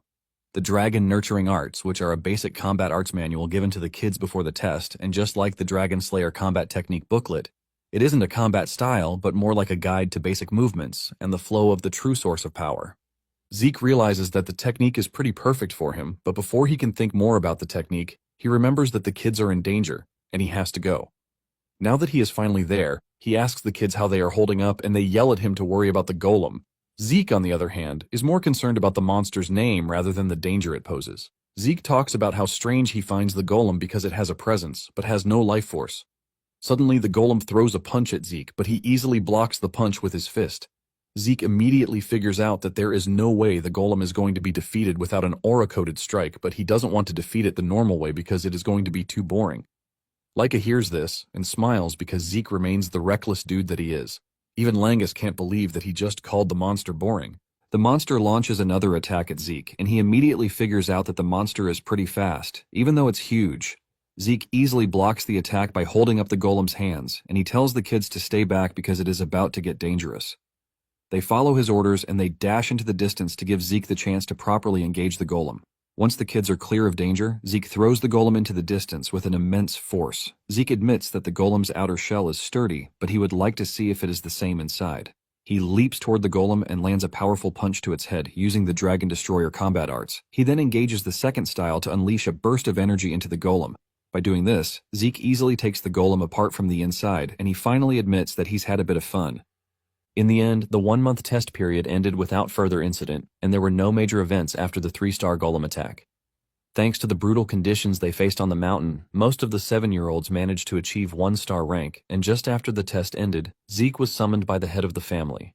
As they walk to the dude's office, Zeke asks Freya what he wants from him. Freya cautions him, telling him to address Balza as Lord Head. Freya tells Zeke that his behavior during the exam is why he is being summoned. Zeke asks her what she means by this, and she reveals that it was the upperclassman's role to attack and steal crystal orbs, but Zeke turned it around and started attacking the upperclassman instead. Freya yells at him saying no one has ever done that, and because of what he did, none of the upperclassmen secured a single orb, which means they would have to retake the test. Zeke reminds Freya that he didn't do anything against the rules, and he didn't even steal anything.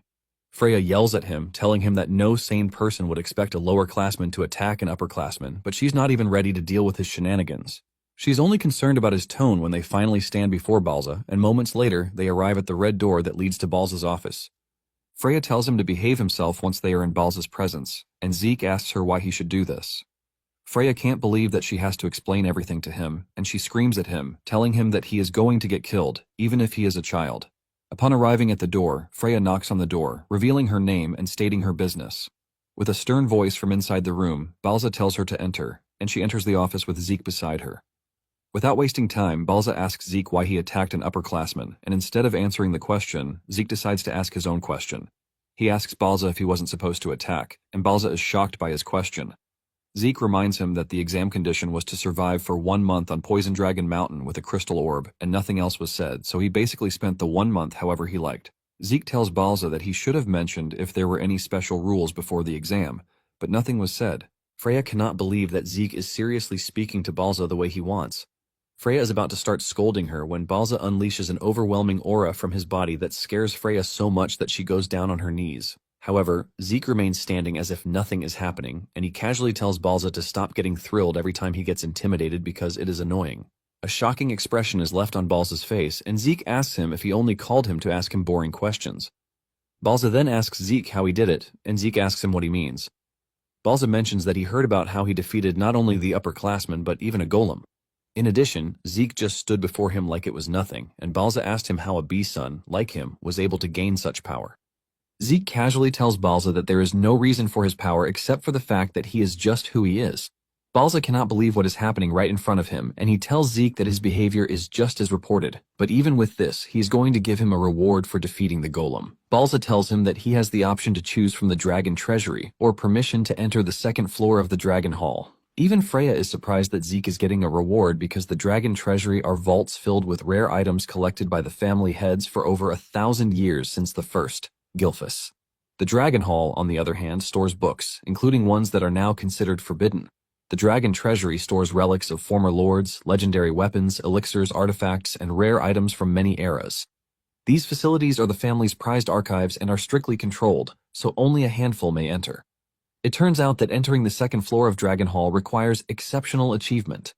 Freya can't believe that Balza is still willing to reward Zeke even after the disrespect. Zeke finally speaks up, asking Balza why he can't give him both since it is a reward, but Balza just tells the dude to leave. Zeke can't believe that Balza is already chasing him when he still has plenty to say. Freya quickly grabs him and drags him out of the room, while telling him that it is an honor to receive a direct reward from the head of the family. As he's getting dragged out, Zeke tells Balza that he is going to leave him one thing. He lets him know that as long as he keeps killing his emotions, he will never grow truly strong. Freya screams at the dude to keep quiet, and she thanks Balza for his time. After they leave the office, Freya screams at him, asking him why he was acting like that in Balza's presence. Freya reminds him that she already warned him before they entered the office, and Zeke lets her know that he was simply holding back. Freya cannot believe that Zeke can be polite around the instructors, but he has zero respect for the head of the family. Zeke casually reminds Freya that the dude is his father, and Freya admits that Zeke is no ordinary child, forcing her to ask Zeke who exactly he is. Zeke replies with the same thing he tells Balza by telling Freya that he is him. Freya knows that they all drank ancient dragon blood as infants, but Balza carries the blood of a superior ancient dragon, the Dragon King. This is why they can't defy Balza, but Zeke was able to stay calm in front of Balza like it was nothing. Zeke notices the confusion on Freya's face, and he asks her if there is any problem, but she says nothing.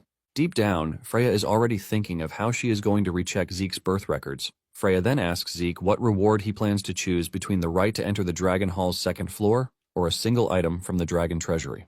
Zeke casually replies that he wants both, but Freya rejects this, and since this is the case, Zeke tells her that he would go for the right to enter the Dragon Hall's second floor. Zeke chose this since he knows little about this era, and he is curious about the new medicines and tools developed over 1,000 years. Zeke is thinking about this when Langus shows up, talking about how excited he is that he is going to enter the Dragon Hall. Zeke turns around to ask him if it is that exciting, and Langus says yes. Langa says the dragon-slaying combat arts and dragon-nurturing spear arts he learned before were amazing, but this is basically another chance for him to learn even greater martial arts. Langus cannot keep quiet about how exciting the exam rewards are, and Laika shows up, saying she has to take in all the knowledge she can before the time is up.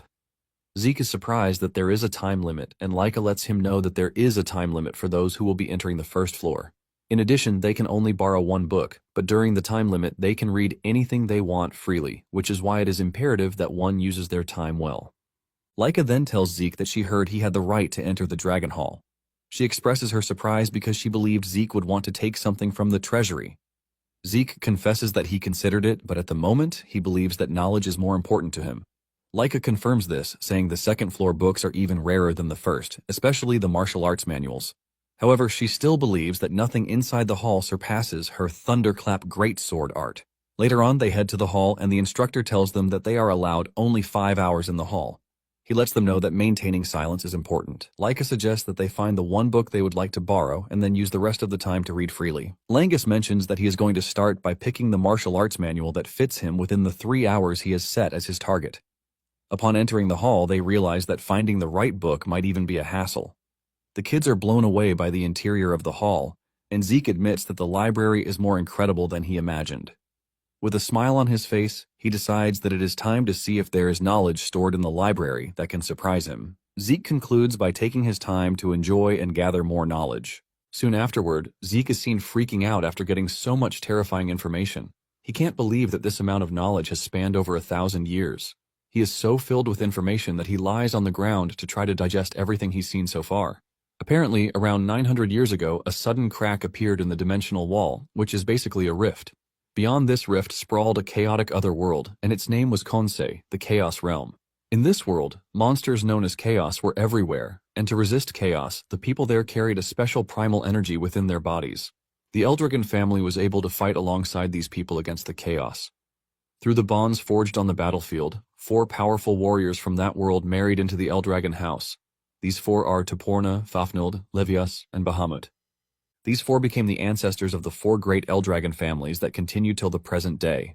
Zeke realizes that the Anger Boar is covered in some strange dark haze and Laika's thunder aura too. Zeke finally realizes why he didn't recognize them, and this was because both came from another world. However, what he is actually more curious about is the thing called magic, which he finds in one of the books. Since it is a new technique from another world, he wonders why there is no book that teaches how to use it. He believes that something like this should be kept right alongside the history books. While he is busy yelling about the information ravaging his brain, he suddenly hears a voice telling him to maintain silence while he is in the library. Zeke is shocked that he can't see anyone, but he can hear a voice, leaving him to start wondering if this is what is called magic. However, aside from the primal energy, he can't sense any special magic, and he yells out in frustration. Just then, he sees the books moving on their own with the voice telling Zeke to maintain silence. Zeke argues that there is no way he is going to keep quiet in front of something amazing. He grabs one of the books, telling whoever is behind the magic to come out and show him what he needs to know. Suddenly Zeke realizes that he is being restrained by threads, and he gets thrown out of the library because it is getting closed. Zeke manages to land on his feet, but he is totally blown away by what he just witnessed. He stands in front of the library, screaming that they show him magic properly. Langus rushes toward him, asking him what happened, and Laika also asks him what he did to have gotten his arse thrown out of the library. Zeke confesses, saying he got a little too excited, and he asks them if they were able to find anything exciting. Langus excitedly reveals that he borrowed a martial arts manual called Cloudwater Spear Technique. He believes that he also picked up a sample of movement art inside. Selene reveals that she also learned movement art, and she borrowed a martial arts manual, Wind Blossom Sword Technique. Raymond, on the other hand, mentions that he practiced the Eldragon-style Guardian Sword technique in the library. In addition, the book he borrowed is also Eldragon-style, called Guardian Shield Technique. Zeke cannot believe that they all picked martial arts he created for fun in his past life. Zeke then turns to Laika, asking her what she picked. Laika reveals that she went with the Heavy Wave Greatsword technique and the Heavy Wave Greatsword technique revised, which the 15th Lord of the family improved. Zeke is surprised to hear that the 15th Lord also created a Dragon Slayer combat art for Dragon's Breath. Zeke realizes that there were a lot of techniques created by him, which are sitting inside the Dragon Hall. Sitting right next to these techniques of his are improved versions, sitting next to them, and he wonders if the 15th Lord was the one responsible for all of these. Zeke has always thought coming to school would be boring, but with everything that is happening, he realizes that he is wrong. Before they knew it, 5 years had gone by and they had all grown into daring teenagers.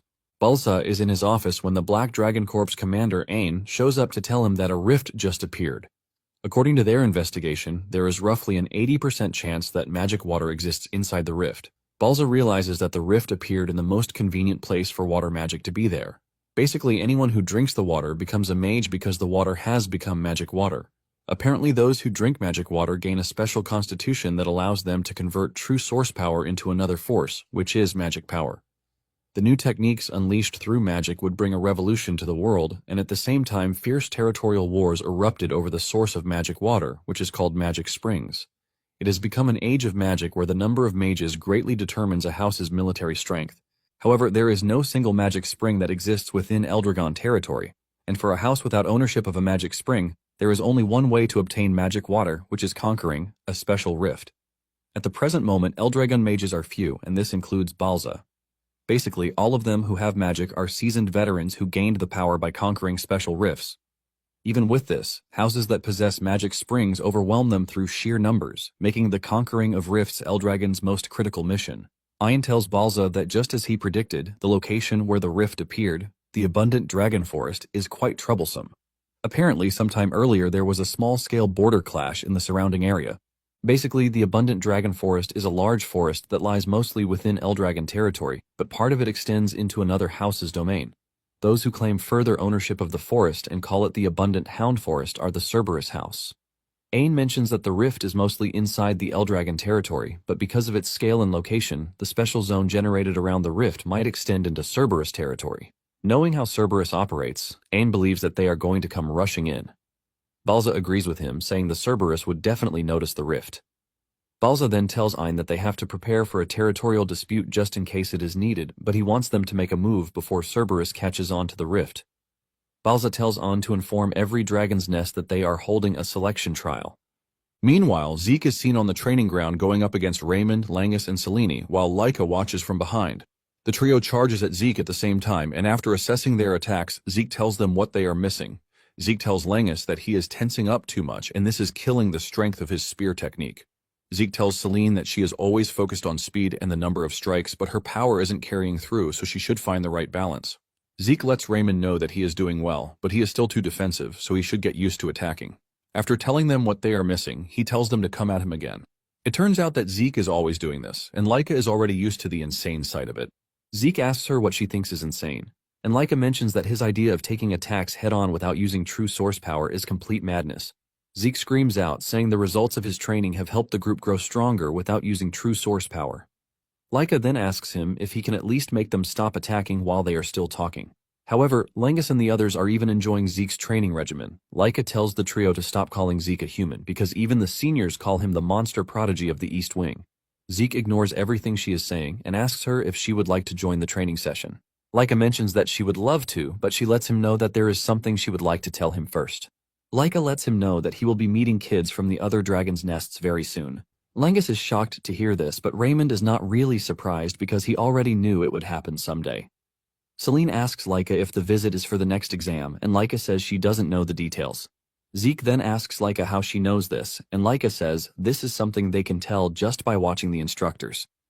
Zeke realizes that he has never paid attention to things like this, and Laika scolds him for having trashy behavior for a future head candidate. Laika then urges Zeke to be careful because in the West Wing, there is also one dude who is being prepped for the head of the house. Zeke is not worried about this, but eager to know what the dude has in him. Some days later, everyone was gathered regardless of grade, and Laika believes that it is because of what they talked about earlier.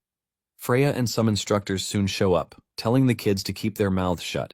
She tells them that from that moment forward, for the next 3 days, they are going to be fighting the children of the other dragon's nests. The students are shocked when they hear this because this is something that only happens during the graduation exam, but they are about to do it. Freya mentions that there are various reasons, but she can't explain everything. She lets them know that whoever survives the match will be given a special mission, and the moment Zeke hears this, his face lights up in excitement. Apparently, each of the 4 halls, East, West, South, and North, will send 7 fighters in a winner-stays-on format. Freya then tells them to decide who will be their representatives for the fight. Later on, the top-year students gather, and they are led by Rick, who tells everyone else that the representatives will be chosen among them. Rick believes that there is no one who would object, but Laika raises her voice to object, saying that representatives should also have the right to qualifications. Rick scornfully tells Laika that they are talking about strength, and he is still busy saying trash when Laika unleashes her aura. Rick and his colleagues freak out when they realize that Laika is already a 3-star because they believe that she was only a 2-star. Laika tells them that she is ready to engage in a battle of strength if this is what Rick wants. Laika asks Rick if there is anyone among his colleagues who is stronger than her, and if there is not, she believes that they should pick from the lower years too. Rick then tells Laika that she is the only strong one, while the rest are trash. Zeke cuts in, telling Rick that he is awfully noisy. Rick hears this and screams at him, asking him what he said. Zeke reiterates what he said, and he asks Rick if he thinks the upper years can contend against the lower years. Zeke ultimately suggests that they fight until only 7 of them are left. Laika tells Zeke that this would be too violent, and she suggests that they hold preliminaries for volunteers. Laika tells those who are interested to signify, and Rick agrees to this, but he believes that it is a waste of time. Laika turns to Zeke, asking him if he is going to join the preliminaries, and Zeke says yes. In fact, Zeke wants Langus, Raymond, and Celine to join them. The trio is shocked to hear this because they are fighting top-year seniors. Zeke lets them know that there is nothing to fear because they have been training with him all this time, so it is time for them to show results. From the way Zeke is talking, the trio realizes that they have no choice but to participate in the preliminaries. Now that they have the trio and Zeke, Laika asks if there is anyone else who is interested. Most of the juniors are hesitant to join in because they believe that they can't go against the top years, but Zeke lets them know that fighting their seniors would give them even more experience. Nonetheless, no one seems motivated by what Zeke said, but Zeke tells Laika that they finally have the opportunity to know how strong the so-called top-year students really are. The top years, on the other hand, believe that Laika is the only one who can cause them problems, since the rest are just 2 stars.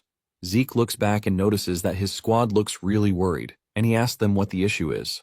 Langus reminds him that they are going up against seniors who are 3 stars, and Zeke lets him know that their training with him for the past years counts for something. Zeke tells them that they have all done well, so it would be better if they had a little more faith in themselves. Even though they are scared, they have no choice but to acknowledge what Zeke is saying. Rick soon screams at them to come over so he can teach them a big lesson. Moments later, Rick's guys are already out cold after Langus and his colleagues beat the shit out of them. Zeke is pleased with their performance, and he commends his squad. Zeke realizes that Langus has already gotten much sharper at deflecting attacks and spotting openings. Celine, on the other hand, handles the multi-strike Windflower sword style pretty well. Zeke is also pleased with Raymond's tactics because he easily switched between shield techniques and swordplay. Even Laika has grown really strong, and Zeke knows that if they continue this way, it would be beneficial. Rick is left in disbelief as he doesn't want to believe that there is a possibility of a 3-star losing to a 2-star. Zeke berates Rick, telling him that he is still saying trash even after he sees how the fight turned out. With overwhelming pressure, Zeke lets him know that age and number of stars are nothing more than indicators. Zeke mentions that strength in battle is simply determined by the victor, and if one is weak, they are going to lose. Rick refuses to believe this, telling Zeke that the number of stars is power and this is what everyone knows. Zeke then tells Rick that stars or no stars, once the heart is destroyed, one dies. Rick refuses to acknowledge everything Zeke is saying in front of him, and he screams at him, saying he is a top-tier student and there is no way a brat's sophistry will work on him. Rick tells Zeke that he heard plans on going easy on him, but he has changed his mind. Zeke simply tells Rick that he is already tired of the whole talk, and he should just take action instead of yapping. Zeke reminds Rick that they are the only ones left, and he would like to see what kind of martial arts he has mastered. This pisses Rick off, and he angrily lunges at Zeke, telling him not to mess with him. He activates the Great Strength Fist technique, but Zeke casually punches him into the distance. Even after knocking the dude to the ground, Zeke teases him by telling him that he has trained really well. Meanwhile, in the West training grounds, one of the candidates for the next head, Vanille Fafniled Eldragon, is seen beating everybody up, and there is no one who can even stand up to his strength. After beating the trash students, his aide, Alan, shows up to tell him that the selection is already complete. One of those who was selected is a dude named Retin, who is a junior classman, but he is already 3-star. Vanille commends him, telling him that he likes capable people, which is why he is going to take him as his subordinate. Deep down, Retin is glad that he was acknowledged by Vanille, and as long as Vanille stands, the West Wing won't lose. Retin already sees Vanille as the next head of house because they will be the ones to achieve excellent results during the mission. Retin is excited that he is going to be a subordinate to the head of the family. Alan then tells Vanille that there is something he needs to know, and he asks him what it is. He whispers in Vanille's ear, telling him that Laika is among the East Wing's team. Vanille holds his head in frustration when he hears this because he believes that Laika is always getting in his way. Nonetheless, Vanille believes that no matter how talented Leica is, they are going to be the ones who will win. He plans to win, clear the mission, and then show everyone that the seat of the next head of the family belongs to him. Soon afterward, the students gather at the arena, and Langus talks about the crowd. Leica lets him know that there are so many people in the area because they are gathered from all the halls. However, she lets him know that some were eliminated during the exam, which means the numbers have already been cut down a lot. It turns out that those who failed are not in the arena because they are called pseudo-dragons, just like Langus's father. Nonetheless, Leica cheers him up, telling him that they were chosen as representatives of the East Hall, so they should at least be proud of that. Just then, they notice that Zeke is acting weird, and they ask him what the issue is. Zeke replies that he was only measuring the combat strength of the students in the arena. Langus is blown away when he hears this, but at the same time, he realizes that this is just a normal thing for Zeke. Just then, two members from the upper class who were selected in the East Wing, Rick and another lady, come running over. It turns out that after the preliminaries, they realized something different. Rick tells Zeke that he might be a lesser dragon, but he sincerely respects the strong, and Zeke casually takes them in. After a closer look, Zeke realizes that everyone except the East Hall is a 3-star class, and in addition, there are no 4 stars. However, he notices that there are a bunch of students who have improved, and he is eager to see what type of skills will be displayed this time around. Just then, a girl with blonde hair like Leica, Sandy, rushes over and hugs her while calling her sister. Zeke is ultimately confused as Sandy gets all touchy with Leica, asking her if there is anyone who is bullying her. Leica assures Sandy that she is fine, and Leica's squad is forced to ask her who the new girl is. Leica then reveals that the girl is her cousin, Sandy Tuporna, who is the daughter of the Turpona family head. When Langus and the others hear this, they almost pass out in shock because Tuporna is one of the 4 great houses. Sandy rudely asks Leica who Langus and Co are, and Leica lets her know that they are colleagues. Sandy admits that everyone needs friends, but she berates Leica for moving with a bunch of talentless trash. Zeke cuts in, telling Sandy that they will soon find out if they are talentless or not, since they are all about to fight after all. Sandy is surprised to hear Zeke talk, and she asks Leica who Zeke is, and Leica reveals that he is a candidate just like her. The moment she hears this, she immediately figures out that Zeke is the illegitimate child that they have been talking about. Sandy expresses her surprise that an illegitimate child is still surviving, and Leica scolds her sister for being rude. Sandy is surprised that she is being scolded, and she reminds Leica that Zeke is her rival. Sandy continues spewing trash, saying Langus and the rest are not even 3-star class, which means the East Hall has poor quality. Zeke simply tells Sandy that she is going to trip one day if she continues looking down on others. Sandy is pissed when she hears this, as she reminds Zeke that he is an illegitimate child with no backing other than the head's bloodline. Sandy can't believe that Zeke has the guts to talk back to her, and Zeke tells her that it's just advice. Sandy is about to crash out when the North Hall representative, Aegis Van Blade, steps in, telling Sandy not to cause trouble for the other teams. Sandy is pissed that Aegis came to interfere when she was about to let out her craziness. Aegis tells her that he has no choice but to intervene because the selection match is about to begin. Moments later, an overwhelming presence enters the arena, and this person is the Gold Dragon Order Captain, Teach Mentric, who is also known as the Dread Educator. Mentric tells them that the tournament will be a joint knockout match between the 4 halls. First off, the 4 halls will be split into 2 pairs, and the winning halls will then face each other in the finals. He adds that all battles will be one-on-one duels, and fighters will step out one at a time in a predetermined order set by each hall. Out of the 7 participants from each hall, the hall that defeats 4 opponents first will be declared the winner. He then adds that changes to the order of participants after the match begins will not be permitted. He urges them to consider the order of participation as part of their strategy, and for the last point he tells them that those selected in the match will be given a special mission. Zeke hears this and smiles brightly as Mentric mentions that the special mission is of great importance to the Eldragon family. Mentric mentions that anyone who takes on the mission will make a major contribution to the Eldragon family. Veniel and Leica immediately conclude that this means it is a major step toward the position of family head. After Mentric is done laying out the rules, he tells them that it is time to decide the matchups, and he tells the representatives of each hall to step forward in order and draw 1 stone from the box in front. The West Hall, which is represented by Veniel, is the first to be called, and after picking a stone, he returns. When Leica sees Veniel, her expression changes, and Zeke asks her if she knows who Veniel is. Leica then tells Zeke that Veniel is the West Hall's candidate for the next head that she mentioned before. Zeke becomes more interested when he hears this because he can see that Veniel and the entirety of the West Hall have many powerful warriors. Even though the other halls are well trained too, Zeke figures out that the West Hall is totally different. Zeke also notices Retin, and he remembers that he was also skilled during the entrance exam. Zeke smiles because he realizes that Retin must have trained really hard, which is why he reached 3 stars at his young age. Meanwhile, some students in the stand are mocking Langus, calling him a loser and asking why he is among the representatives. Raymond is worried about Langus, and he asks him if he is fine. Langus stutters before answering, but he assures Raymond that he is good. After this, the North Hall is called forward, followed by the South Hall. In the end, the East Hall is called forward, and Laika tells Zeke that he will be the one to represent them, since he is the strongest. Zeke is hesitant, and he tells them that events like this should be taken on by the younger ones, but Laika can't believe that he is saying his trash again, since they are the same age.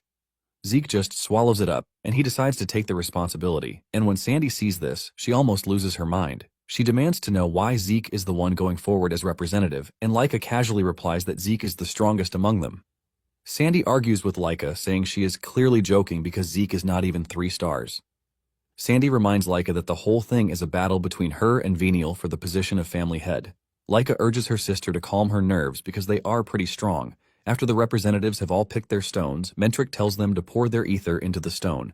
The South Hall and the West Hall stones both glow red, while the East Hall and the North Hall glow blue. Mentric then tells the kids that this will determine their matchup. Basically, the first match will be East Hall versus North Hall and West Hall versus South Hall. When Langus and the others hear that they are going up against the North Hall, they freak out because there is a particular dude among them who is basically built like a tank, and he doesn't even look like a freaking student. Laika is also worried because she would have to face Sandy in her first match, and Sandy is ready to crush Laika so she can remember her position and purpose. Laika also tells her sister that she is not going to back down, and it is slowly brewing into a battle between the sisters. Aegis then tells Zeke that he is looking forward to their battle, and Zeke acknowledges this, telling Aegis that he feels the same too. While the East Hall and the North Hall prepare for their battle, the other 2 halls sit back to observe what will happen. Rick is still fired up from the last training, and he assures Zeke that he is going to make sure that they come out victorious. Laika notices that Rick is pretty nervous, and she hopes that the dude will be fine. The first battle is between Rick and a student from the North Hall. The match begins, and Rick makes the first move, while Zeke wonders how the battle is going to turn out. Laika tells Zeke that with the way things are going, it appears that the battle will be tough. Zeke agrees with her, telling her that there are no absolutes in the world of competition. However, Zeke confidently says he is different because his victory is already absolute. Laika cannot believe just how confident Zeke is, and she reminds him that no one asked him if he was going to win or not. Zeke then puts the whole showboating aside, and he tells Laika that, in terms of raw power, the North Hall fighters aren't different from Rick. Zeke believes that Rick should win if he fights the way he usually does, and Laika agrees with him. Laika mentions that it is their first time fighting in front of a huge crowd, which means the pressure is even higher. Zeke agrees with her, but he lets her know that Aegis and Sandy are a different breed. Zeke tells his colleagues that the 2 are close to 4 stars already, which means there is no way pressure is going to get to them. Zeke believes that Sandy would be using the same style of combat as Laika, since they are cousins. Moments later, the first battle ends, and the North Hall comes out victorious. When the East Hall's next representative, Merlin, sees this, she freaks out because this means she has to win. However, Laika urges her not to be nervous, but this turned out to be a waste as she lost her battle too. Merlin and Rick both stand embarrassed, apologizing to Zeke for messing up, but Zeke tells them that they have nothing to worry about because they were only swallowed up by the atmosphere of the arena. Zeke tells them that if they were on a battlefield where life and death were at stake, it would have been a different story. However, he lets them know that the arena is a place to learn by testing their strength against others, which means it isn't a fight to the death. Zeke tells them that the failure will definitely become nourishment for them on the battlefield, so it is left to them to keep striving. The 2 roar in agreement with everything Zeke says. Since they have recorded 2 losses already, Zeke turns to Langus, reminding him that their next match is a must-win. Langus almost craps his pants because he was already nervous from the start, and Zeke is not helping matters. To make it worse, his opponent is the giant dude he was worried about from the start. Langus jumps in Zeke's arms in tears, but Zeke reminds him that he fought upperclassmen during team selection too. Langus argues that none of them looks scary like the dude he is about to face. Langus can't believe that he is expected to defeat someone this scary in front of a large crowd. Zeke immediately realizes that the responsibility to motivate the guy falls on him, and he pats him on the head, telling him to take a look at his opponent. He asks him what sword his opponent is using, and Langus replies that it is a sword. Zeke then tells him not to think about anything else aside from the fact that he is fighting someone with a sword. He tells him that if he thrusts with his sword, it is his responsibility to deflect it. Zeke adds that if his opponent swings upward, he should pull back, and if he brings it down, he should step in and then thrust. In the end, Zeke tells Langus to respond to the sword the same way he has always done. The word always rings in Langus's head, and he finally locks in. Zeke is relieved to see that Langus has already focused on his target. He knows that the boy has extreme focus, but at the moment, he needs guidance to concentrate. However, the moment he is able to focus naturally on his own, he will be able to aim even higher. Zeke wonders just how much growth this battle is going to bring to Langus. Just then, Langus steps into the ring and he looks really small compared to his opponent, who is like a giant. The usual Langus mockers start making fun of him, saying he doesn't stand a chance, but Langus is already locked in and absolutely dangerous at this point. The moment the match begins, the opponent makes the first move, and he dashes toward Langus with a piercing thrust. Langus analyzes the situation, and with a cool head, he dodges the strike. He moves to the left, but his opponent roars at him, telling him that he won't let him escape. The dude continues swinging really hard at Langus, hoping to cut him down, but Langus keeps dodging. Celine is worried because she realizes that the dude is closing in on Langus, thus closing his preferred distance. With a worrisome face, Raymond asks Zeke if Langus will be fine. Zeke then tells them not to worry about Langus, but look deep into Langus's eyes. It turns out that Langus is fully focused, and moments later, the giant leaps toward Langus. But this is when Langus finally unleashes his Cloudwater Spear technique. Langus spins his spear so fast that it counters the dude's attack, also giving him a chance to land a counter-strike. Langus's perfect strike hits the dude in the chest and sends him flying into the distance, ultimately knocking him out. The instructor declares the match over with Langus, and the East Hall emerges as the winner. Langus takes a deep breath and thanks his stars, but Zeke, on the other hand, is smiling really hard because he believes that it is time to turn the tide around. The East Hall then uses Langus's victory as momentum to push forward, winning their next 3 games. When it finally comes to the 6th match, which is between Sandy and Laika, the tension in the arena gets even more intense. It is pretty obvious that the situation is tense because they both wield the same thunder spirit, and they are sisters. Before the start of the match, Sandy expresses her shock that someone who hasn't reached 2 stars could defeat the North Hall's 3 stars. Laika reminds her that she told her earlier that they are strong, and Sandy admits to underestimating them. However, Sandy lets her know that she doesn't really care about that, and what she is interested in is the fact that Laika is not leading in the East Hall. Sandy tells Laika that she has already put herself in a tight spot by staying behind Zeke, and Laika assures her that she is aware of this. However, Laika tells Sandy that she hasn't given up on becoming the head. She points her sword at Sandy, telling her that she is confident that she can win, and Sandy decides to show her who is boss. Suddenly, Sandy vanishes, and by the time she reappears, she is already behind Laika. She almost lands her hit, but Laika reacts just in time to block it. The two then start crossing swords, but Sandy looks the better man, as she pushes Laika backwards. Aegis is not surprised by this, but he is interested in seeing just how long Sandy can hold out for. Laika continues getting trashed, and she even gets cut on the arm. Laika is forced to leap backwards to try and catch her breath since she is getting overwhelmed by Sandy's attacks. Laika's colleagues are also worried because they see just how strong Sandy is, and Raymond mentions that Sandy trained Laika when she was young. In the arena, Sandy runs circles around Laika while scolding her for still holding on to her bad habit of swinging wildly whenever she is cornered. Laika angrily charges towards Sandy with the lightning flash slash, but Sandy overwhelms her with the scattered thunder. Laika screams in pain as she crashes to her knees, and Sandy tells her to give up because with her current level of strength, she obviously can't defeat her. Sandy is pissed at herself for not forcing her father to make Laika come to the North Hall. Even when staring at defeat, Laika still gets back on her feet, and since her sister has refused to give up, Sandy decides to teach her a lesson. She delivers several cuts to her body before leaping into the air, aiming to deliver the final blow. Langus and the others panic, and they call Zeke's attention to this, but he calmly tells Langus that Laika is about to break out of her shell again. Sandy lands her powerful attack on Laika, crushing the floor and leaving a cloud of dust. When everyone sees this, they all conclude that the match is over, but suddenly, Laika emerges from the dust, looking all battered but determined. With a smile on her face, she tells Sandy that she finally understands her Thunder Spirit Greatsword. Sandy is left stunned as she doesn't understand how Laika was able to survive because what she did was supposed to be the finishing blow. Laika agrees to this, saying her old self would have gone down from her last attack, but she lets her know that she has been training for the past 5 years too, and their fight is just beginning. Before the match started, Laika had had a conversation with Zeke. Zeke notices that Laika is nervous, and he asks her what the issue is. She reminds Zeke that Sandy is her sister and that she was the one who taught her the basics of the Thunderclap Greatsword art. In addition, she learned the fundamentals from the current head of the Turpina family, who is her uncle. However, whenever she didn't understand something, Sandy was always there to teach her, which means she is basically her mentor.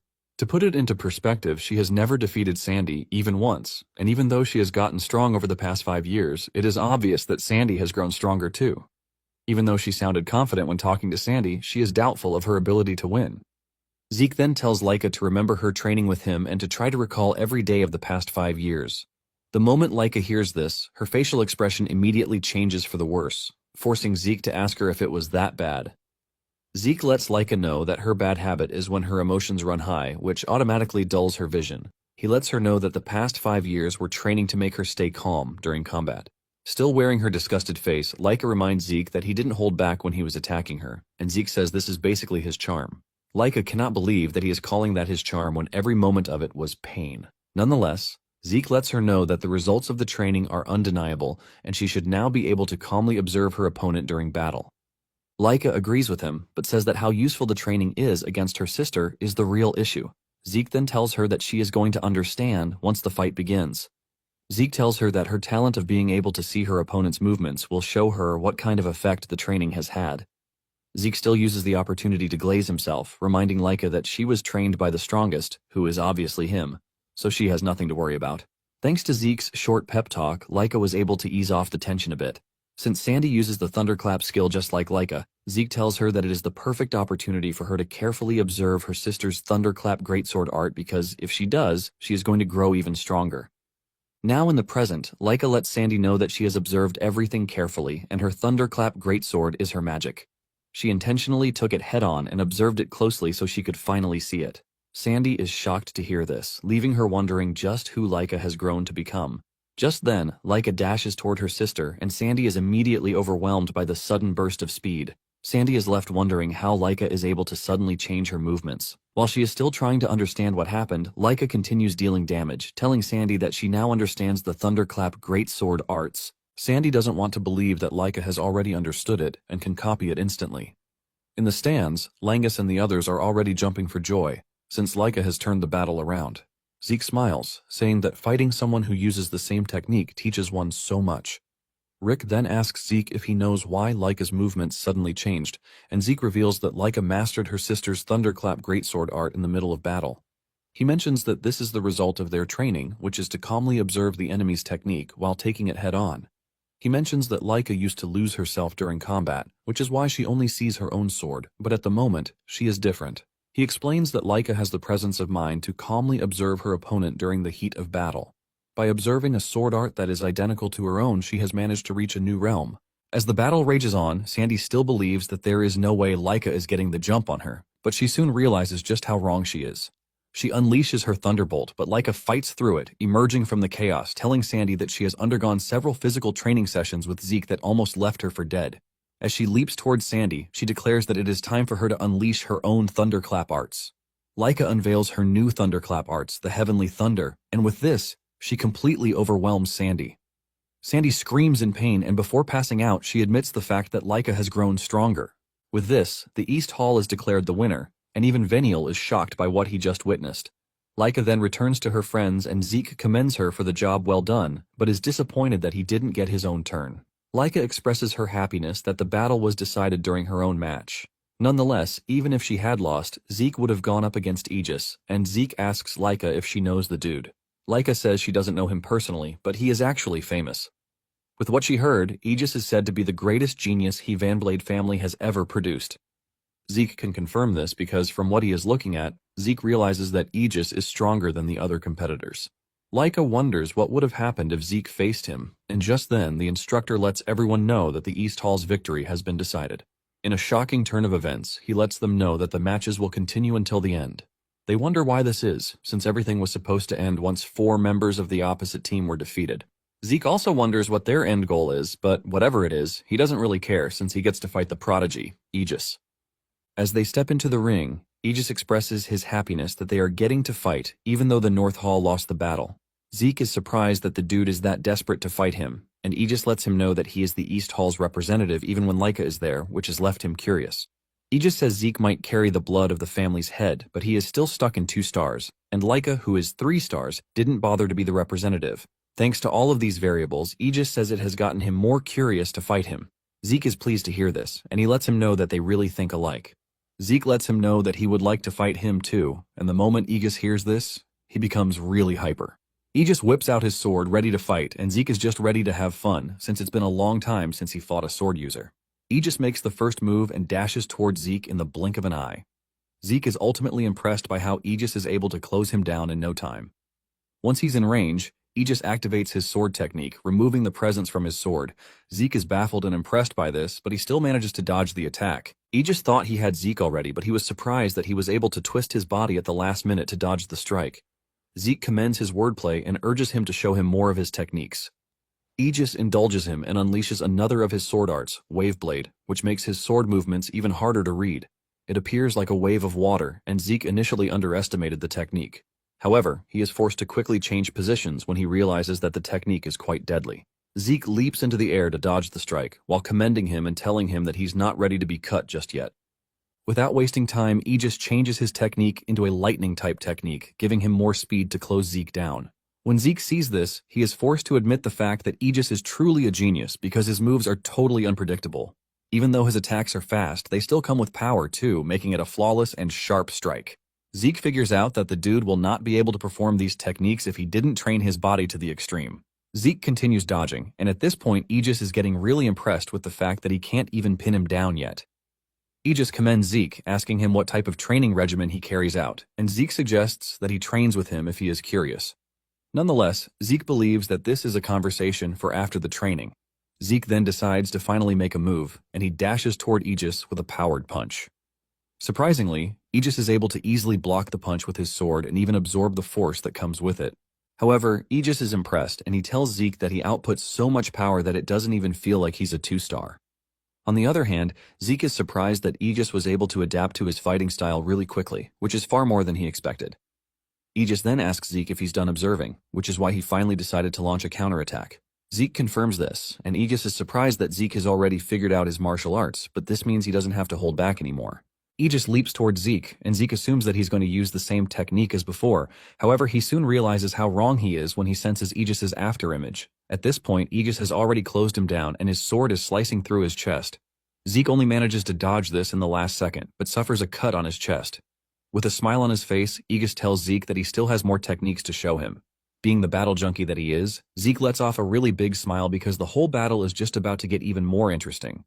Later on, Sandy wakes up to the realization that she lost the fight. Her colleagues rush over to check on her and apologize for losing their matches. They believe that they are holding her back, but she tells them not to blame themselves because it turns out that the opponent is quite strong. She motivates them, telling them that they just have to do better next time to make sure that they don't lose. She then assumes that the West Wing and South Wing have started their matches, but her colleagues tell her that this is not the case. They point to the arena, revealing that an incredible match is currently ongoing.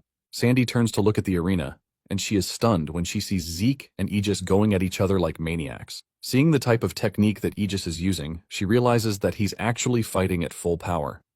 Seeing just how Zeke is easily holding Aegis to his full power, Sandy remembers what Laika said about Zeke being the strongest among them. In the arena, Aegis tries another technique, but it still doesn't work, forcing him to wonder just what kind of body Zeke has. Zeke then reveals that he put plenty of effort into training his basic stamina. He says martial arts might be important, but the fundamentals are just as important too. Aegis has no choice but to agree with Zeke, and he concludes that he will start training his body too. After observing how Aegis fights and his current potential, Zeke figures out that he's going to be an interesting figure in the future. In addition, this battle has finally opened his eyes to the difference between 1,000 years ago and the present moment. Basically, 1,000 years ago, the essence of martial arts lay in the act of attack itself, and the true essence of combat was expressing all creation through one's own techniques, which is why ether was just there for support. However, in the modern era, by materializing ether, one expresses all creation itself. This simply means the mastery of ether is the very essence of martial arts in the modern age. Zeke smiles boldly because it took him too long to understand this, while he was busy focusing on technique. Zeke looks like an animal as he smiles in fun because he didn't expect 1,000 years of time to be this fascinating. On the other hand, Aegis is truly impressed that Zeke has been able to counter all of his techniques up until that moment. In the stands, Langus complains about how the two have been fighting for 2 hours already, and it doesn't appear like they are going to stop anytime soon. Laika then tells them that the fight is about to come to an end, and in the arena, Aegis also figures out that Zeke is finally ready to take him down because he's done analyzing all of his moves. Zeke confirms this, but lets him know that it was fun while it lasted. Aegis says the same, and Zeke tells Aegis that he's going to show him his respect by displaying the insight he got during their battle. Zeke decides to show Aegis a new technique, and Aegis smiles with the realization that he never stood a chance.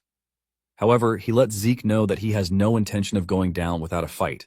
Aegis unleashes his powerful technique and Zeke unveils his new technique, which unleashes a bunch of energy punches from the air. The whole area gets hit by Zeke's attack, forcing the students to even protect themselves. The display of immense power by both sides leaves the students in awe. When the dust finally clears, the instructor ends the match, since Aegis's sword is broken, and he's lying exhausted on the ground. With a smile on his face, he admits that he still has a long way to go, while Zeke decides to aura farm as he's declared the winner of the battle. The students are totally blown away by this because they didn't believe Zeke could actually lose the match, leaving them to wonder just who the hell Zeke is. However, Zeke's colleagues are not entirely surprised because they know what he is capable of. Leica uses the opportunity to berate Zeke for ruining the arena, showcasing his abnormal abilities yet again. Zeke argues that it was a resounding victory, but he suggests that they move past his match and focus on Vineal's match. Zeke says the West Wing has the overall best quality, but it appears that the South Wing also has one strong person among them. Zeke was expecting a close match, but in the end, the West Wing totally dominated the match, with Vineal looking really fired up. Before the West Wing match, Zeke had admitted that he overdid his last attack, and it might take them a long time before they fix the arena. However, Langus lets him know that he has nothing to worry about. Zeke is blown away when he sees the arena repairing itself. Langus mentions that the entire venue uses a rare stone called etherlight, and by infusing ether into it, it can easily be restored to its original form. Zeke is left blown away by this, and he admits that using such incredible material to build the entire venue is quite amazing. After the match between the West and South, the instructor senses that something is wrong. The instructor doesn't think Vineal actually has what it takes to defeat the strong girl from the South, Lila. Nonetheless, Mentrix stops the match and declares the West Wing the winners. He lets everyone know that the finals will be between the East Hall and the West Hall, which will begin in 1 hour.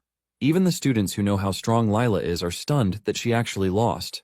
Zeke also figures out that something is wrong because the skill gap between Lila and Vineal is not that large, but for some weird reason her power is extremely poor. This was basically why she abysmally lost to Vineal. Zeke can see that the instructor also noticed this, but there is no one who actually knows what is going on. Raymond talks about how strong Vineal is to have defeated Lila the way he did, but Celine believes that something is not right. Merlin tells them that this might be how it feels because it is actually their first time seeing the strength of the elites from another hall. Rick then talks about how strong Vineal is, comparing him to Zeke and Leica. Rick notices that Langus is silent about the whole thing, and he asks him what is wrong. Langus mentions that Vineal might be impressive, but what worries him is that the whole West Wing looks really tough and they have to go against them. However, Langus apologizes for saying something so weak before the match, but Merlin lets him know that he is actually right. Merlin reminds them that she also lost her match, and it is frustrating that they don't even measure up to West Hall.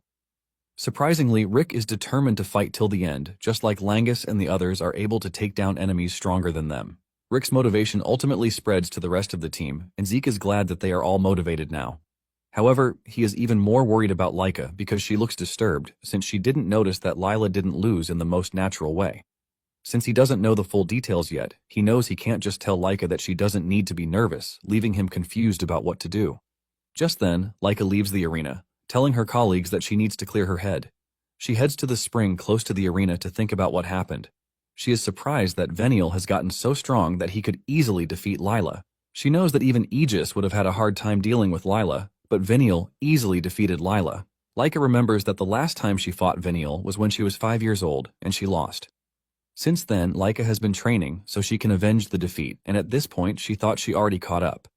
However, she knows that if things proceed the way they are, Vineal's opponent will be Zeke. She is a bit relieved to hear this because this means she wouldn't have to fight Vineal. However, she hates herself for accepting defeat without even fighting Vineal. Moments later, Vineal shows up to taunt Leica. Leica tells her to leave, saying she has nothing to say to him. Vineal mocks her, saying that if he becomes family head, she might end up as his wife. Leica screams at him, telling him that she will be the one to become head. Vineal then reminds Leica that she actually can't win the battle because she must have seen the difference between them. Leica angrily tells Vineal to shut his mouth, but Vineal urges Leica to admit the fact that there is no way she is beating him. Vineal urges Leica to give up and submit to him, saying he is going to treat her nicely. Leica slaps his hand off, telling him to shut his mouth, and she angrily walks away. After she is gone, Vineal turns to Alan, reminding him that he knows what to do. Alan then asks Vineal what they plan to do with Zeke, and Vineal suggests that they carry out their plan during the match. Alan believes that they are supposed to strike first, since Zeke appears to be strong. Vineal agrees with him, but lets him know that Zeke appears to be sharp, and he might notice if they try it before the match. In addition, he reminds Alan that Zeke is always deliberately taking hits, so it would be easy to plant whatever they want on him during the match. Veniel is also confident that there is no way he is losing to an illegitimate child like Zeke, even without tricks. Veniel assures Alan that they are going to come out on top in the match. When it is finally time for the match, Rick is the first to represent the East Side, just like the last time. Deep down, Rick is down with the fact that he and Merlin are seniors, but they are the weakest among the representatives.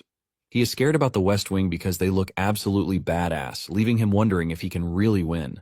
While he is busy doubting himself, Zeke appears behind him and smacks him on the head, calling him a fool and asking him where his confidence disappeared to. Rick starts to stutter, and Zeke asks him if he is fighting to lose. Rick says no, and Zeke urges him to fight to win no matter the gap in strength between him and his opponent, because this is what matters.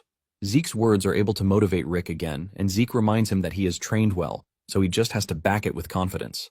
Zeke then decides to leave him with a parting gift, and he urges him to relax his shoulders. Rick is confused by this, and Zeke explains that the Great Strength Fist art is a technique that gathers one's power into a single point.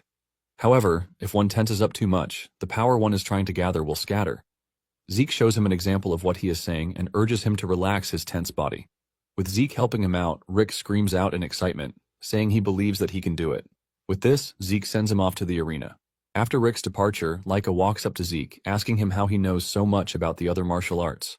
Zeke tells Laika that her question is pretty stupid because the only answer to it is that he is him.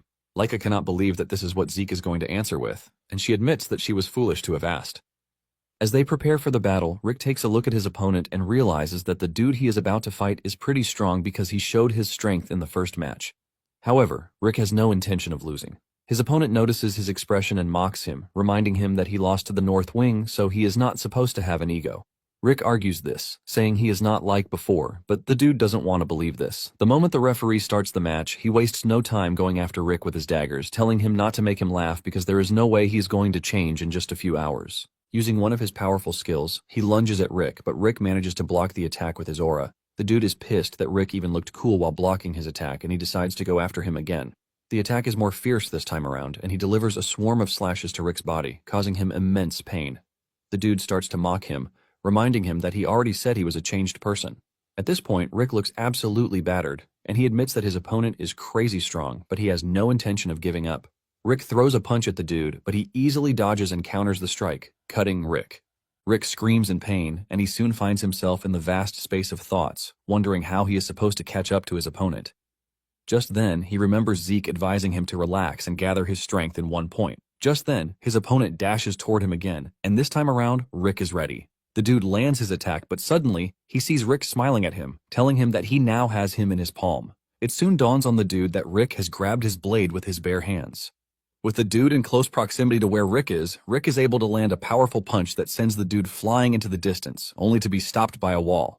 Without hesitation, the referee stops the match, declaring Rick the winner of the match. It initially feels like a dream, but when Rick finally realizes that he has won, he raises his head in the air and celebrates like crazy. His opponent cannot believe that he lost, and when he manages to crawl to where Veniel is, he gets punched away in anger. With an angry face, Veniel turns to the rest of the squad, reminding them that it is their job to crush the East Wing. Later on, Merlin climbs to the stage and Rick cheers her on, telling her that she can do it. Moments later, the second match begins and Merlin starts the match strongly. She unleashes her sword arts, the Spark Slash, but her opponent dodges the attack and counters with his spear. Merlin's attack leaves her open, and before she knows it, the dude delivers a fatal blow to her midsection, knocking Merlin to her knees. The dude doesn't stop there, and he lands another devastating blow while Merlin's colleagues watch in horror and annoyance. Even Rick wants to jump in, but Raymond stops him, telling him that it is going to be a disqualification if he intervenes. The referee then declares the match over with the West Wing emerging as the winner. The dude goes as far as stepping on Merlin to assert his dominance, but her friends soon rush over to check on her. Things look grim as she appears to be unresponsive, but Zeke stays in the rear while everyone is trying to resuscitate Merlin, and he looks insanely pissed with what he just witnessed.